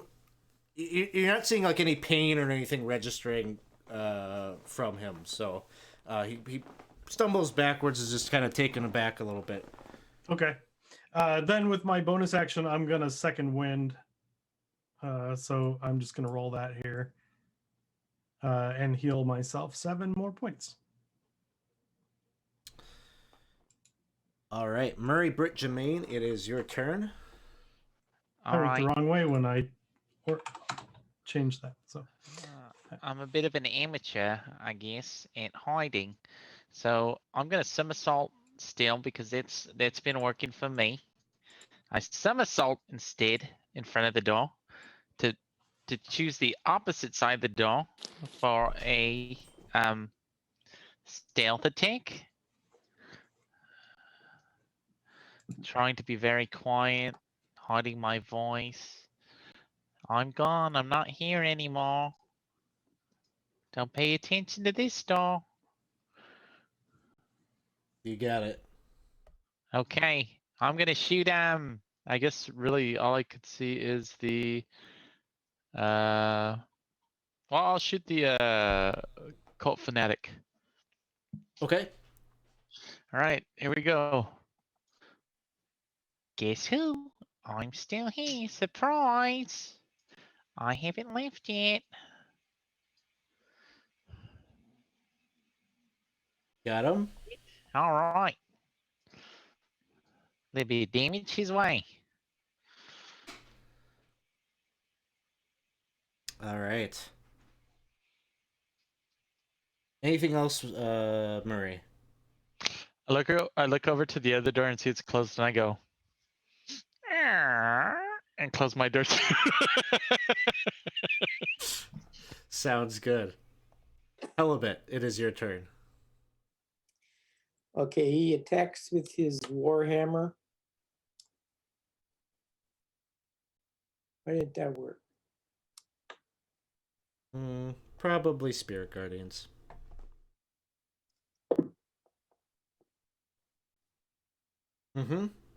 That's a hit.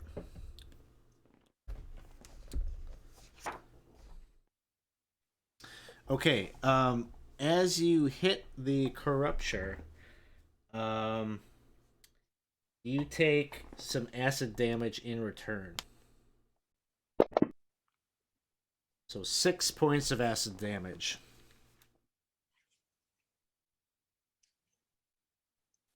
And I'm going to bonus action my spirit weapon. Okay.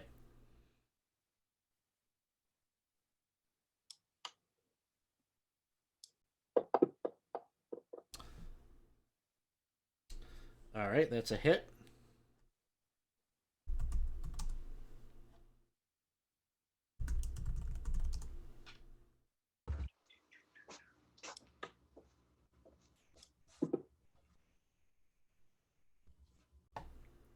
All right, another 8 points to the Corrupture.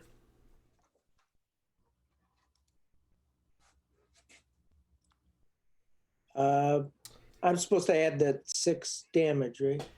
Yeah, and you can make it 7 because you'd have the 1 point from the other thing before the cantrip. All right. It is the Corruption's turn. No recharge on its acid burst. It's gonna take an attack. It's gonna try to reach out with its pseudopod and try to hit you, Halibut. But that will be a swing and a miss. We go over to Dana Crates, who's in the slime pool here. And will the Corruptor be affected by the Spirit Guardians? oh yes, wisdom save for the Corrupture.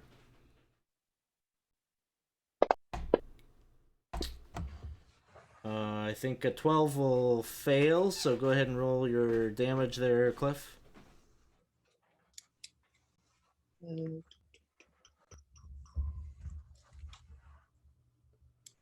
Big money. All right, 11 points. Dana Crates is gonna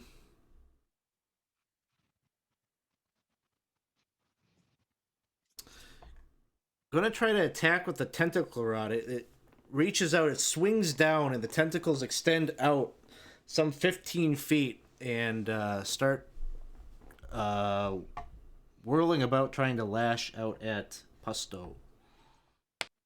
There'll be 3 of these. Oh boy.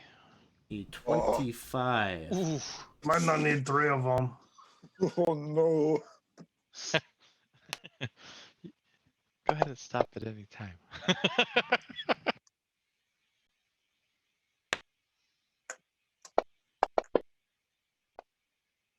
Oh.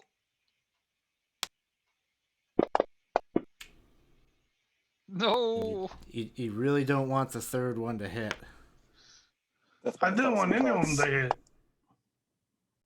But Oh, a there you go. 17 will miss. So that's his turn.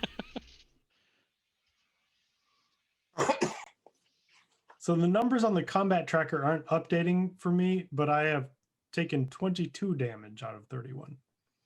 So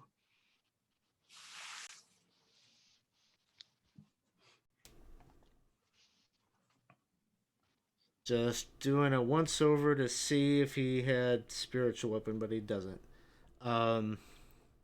Let's see.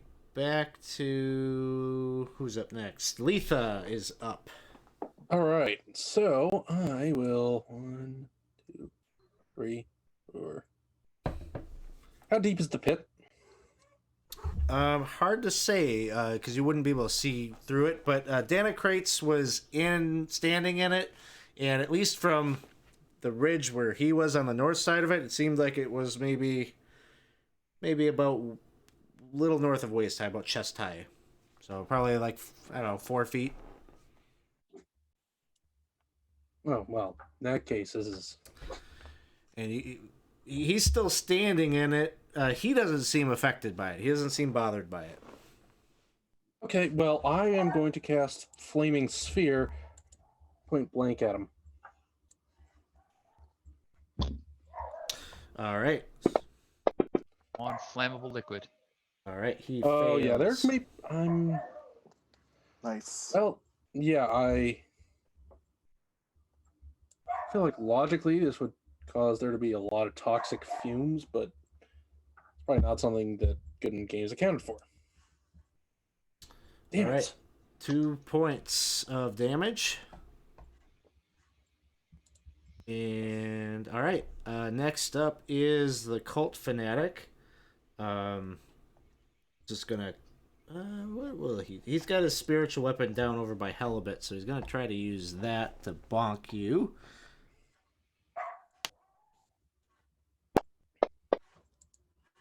He'll miss with that.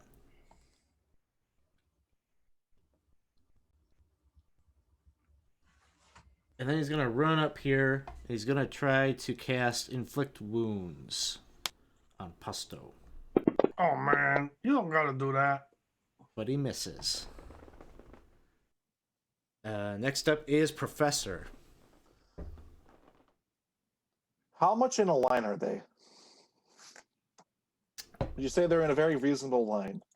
If I just take one step to my left. Yeah. Yeah, you're looking for the lightning bolt? Yeah. You got it. Wrap them up. Just gonna extend my left hand forward and from the fingertips. Bolt lightning! Here we go. Dex saves. Please don't let it be that kind So of ooze. be it, Jedi. I've become more powerful than any Jedi. All right, let's see what we got. The cult fanatic definitely just drops when hit with that. The others took some damage. None of them down yet, though. That shall be my turn. All right, we're back to the top. Tripper. Despite his better instincts, Tripper is going to try and open this door again and shoot in there. So we'll stealth it up outside. Who knows when that door will open? They all know when the door's going to open. The ooze probably doesn't. I'm not feeling lucky with the ooze. Well, I guess I got friends in there. Why not? Sure. Pack tactics, oozing.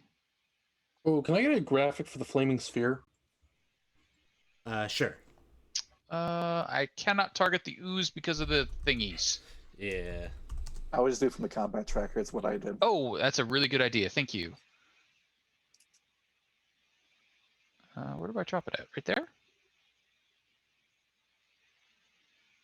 Yes. You got him.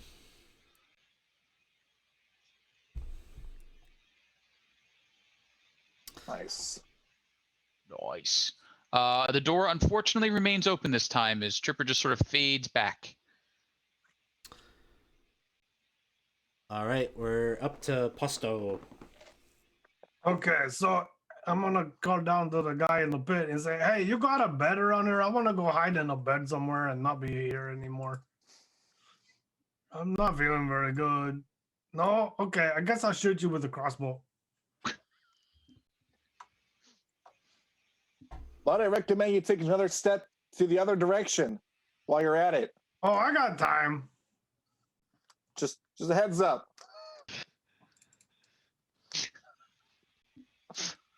Okay, I'll disengage and move over here. All right. Murray Britt Jermaine. Yep. Guess what I'm gonna do? I'm gonna keep the door closed, but I'm still gonna somersault over here, and then let's do a little stealth check real quick. Here we go. Stealth. 13. The ooze is unaware of you. All right, good, because otherwise I was just gonna kick the door open.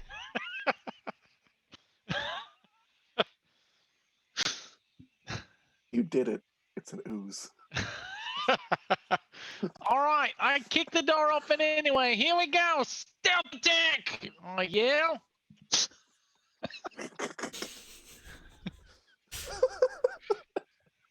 The ooze like elongates up like with surprise. Surprise! Damage coming your way, Oozy Corruption. Oh, Shady Bonsai, thanks for the subscription. Hey, 21 months. Ooh, shady. And he followed. All right. Hey, there you go, Ooze. All right. I almost did the Isaac coming up next. Helibet. All I right. almost said it just like that. Helibet, it is your turn. I think you're muted. He's moving up to there so that his is this Spirit Guardians, is that quite large enough? I thought I should get in that other enemy there. 15-foot radius, so 30 foot diameter. Yeah. I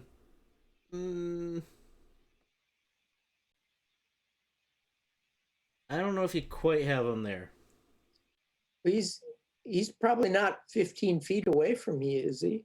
More than that? So like, yeah, I guess you do have him.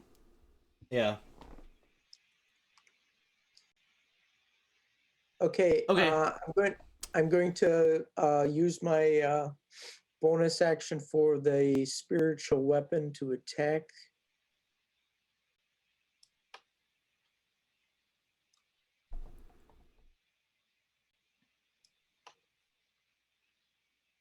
Oh, I can't attack him with that on there.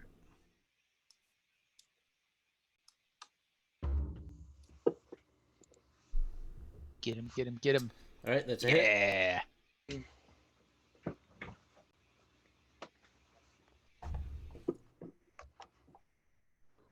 All right, 7 points to the corruption. Okay, and I'm going to cast inflict wounds as a third level spell. Ooh. Okay. Get that crit.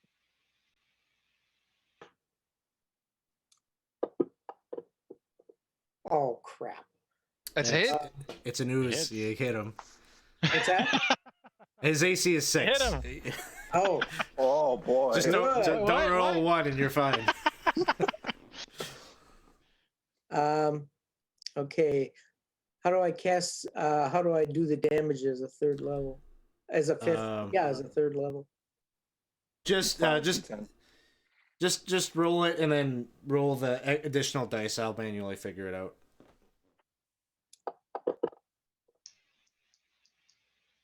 Nice. I don't know how to do it on a Mac. Okay, I should be able to roll 2 more of those. Come on.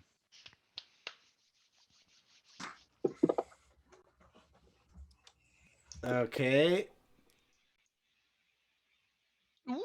Oh crap! 30's pretty good. He's Big still number. up. Oh. Uh-oh. And you touched him, so you're gonna take some acid damage yourself. Oh. Oh. All right, 5 points. If you can, you can manually do that yourself. Acid variety. Anything else, Helibit?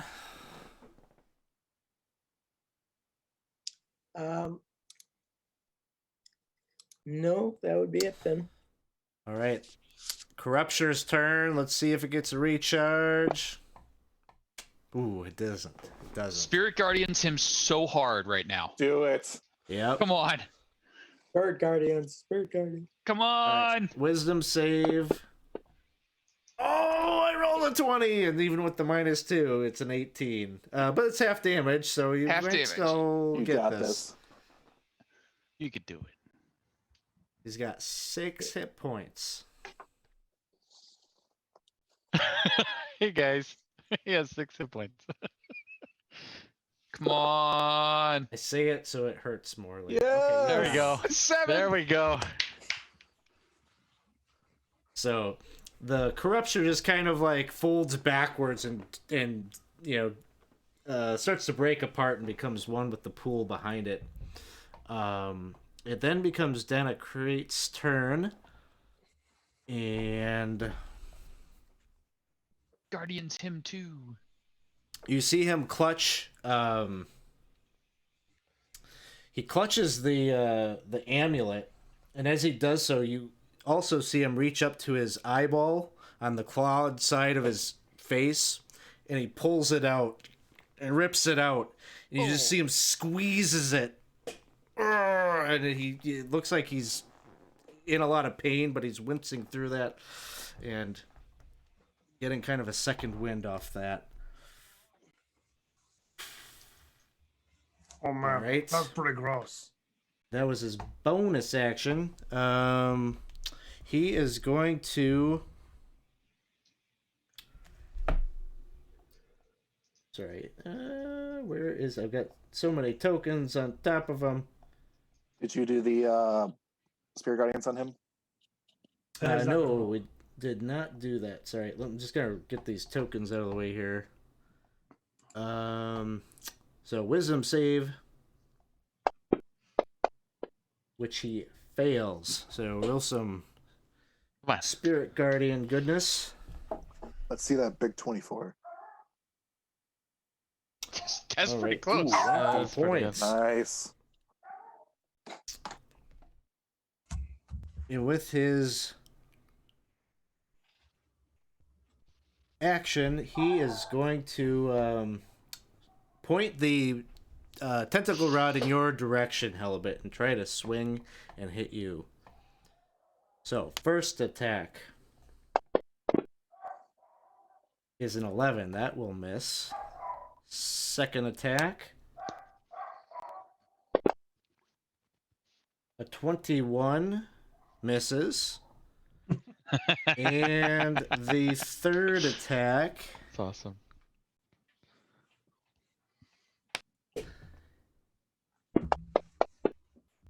is a 28. And he's going to use yes, he's going to. No, he can't do that. Whoa. No, he can't. He already used his bonus action, so he can't do that.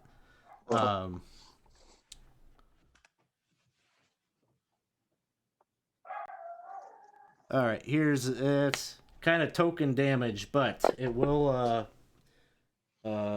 cause you to have to do a concentration check.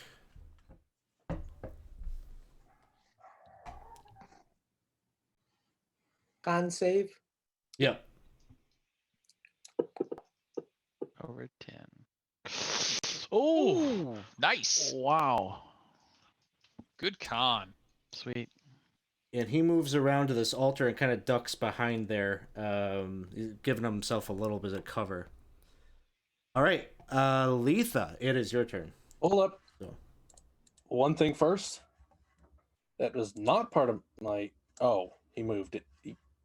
Did he just Yeah, disappear? Yeah, he Yeah, he ran moved. away to the north. Okay. Okay, then I will start with a bonus action to rectify that. So no, I don't want to grab that. So 1, 2, 3, 4.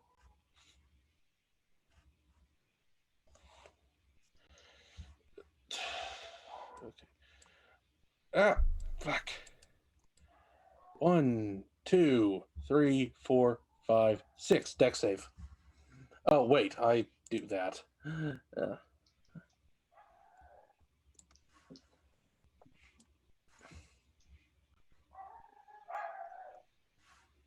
And it hit the token, I think. Yeah, I'd keep the sphere like not in his spot because it's actually in its own. Right. Should be in its own space. Yeah, he Okay, fails. so Nice. it takes Get him. 7 7 points. damage. Good damage. And he's not currently concentrating on anything, so And then I will cast Cure Wounds on all of it. I just need to move this so I can actually do that effectively. I always forget how to upcast when Once you've got the die, right click and it'll start adding more dice. right. Well, for next time. all right. Next up, Professor. I'm gonna, with my 40 feet of movement, move up right to here and just say, "Power!" and then throw another lightning bolt at him.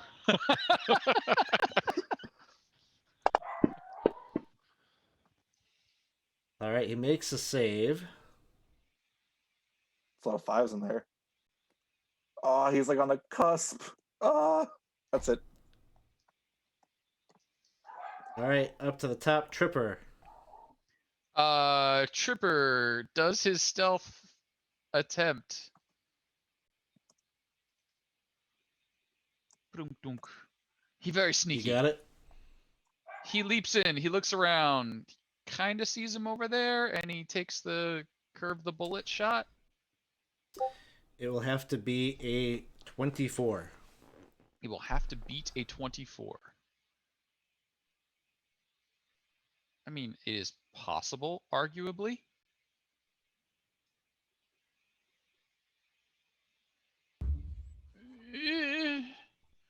We'll throw one of the rerolls at it. We still have 3 left. Yep. After you use one, you'll have 3 left. Okay. Is that including the one Shady bot? Oh, I didn't. I just saw that. So. Ooh. Well then, I will toss it away almost negligently, just trying this reroll. And negligently is the exact right word. And then we'll just slide back once more. All That's right. it. Pusto. All right.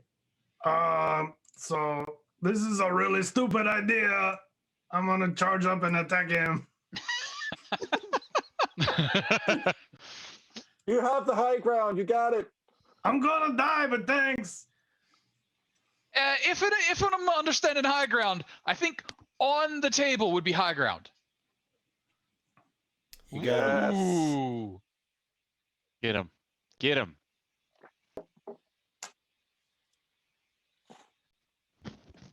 How many hit Still points up. does this dude have?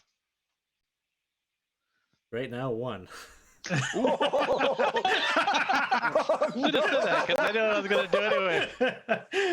That's all I got. So All right, Murray, it's in your court. Murray Bretchemain has just kicked down the door. He's switching to his rapier, and he's going for the high ground. I did it. It's exactly 60 after the bonus action dash. He's on the table. Time to attack. Just looking Yes. over at the flaming sphere, I'm like, oh no. Yeah. Whatever. Here we go. I don't know, just stab around the fire. Tag 'em and bag 'em, baby. Here we go. All right. Rapier attack. Oh. Yep. Yes, there you go. So, tell us, how do you finish it? I run up and then I get afraid of the flaming spear, so I kind of it's not really a heroic thrust. It's more of like a, ah! and he kind of like just jumps back and throws his sword, his entire sword, just at him.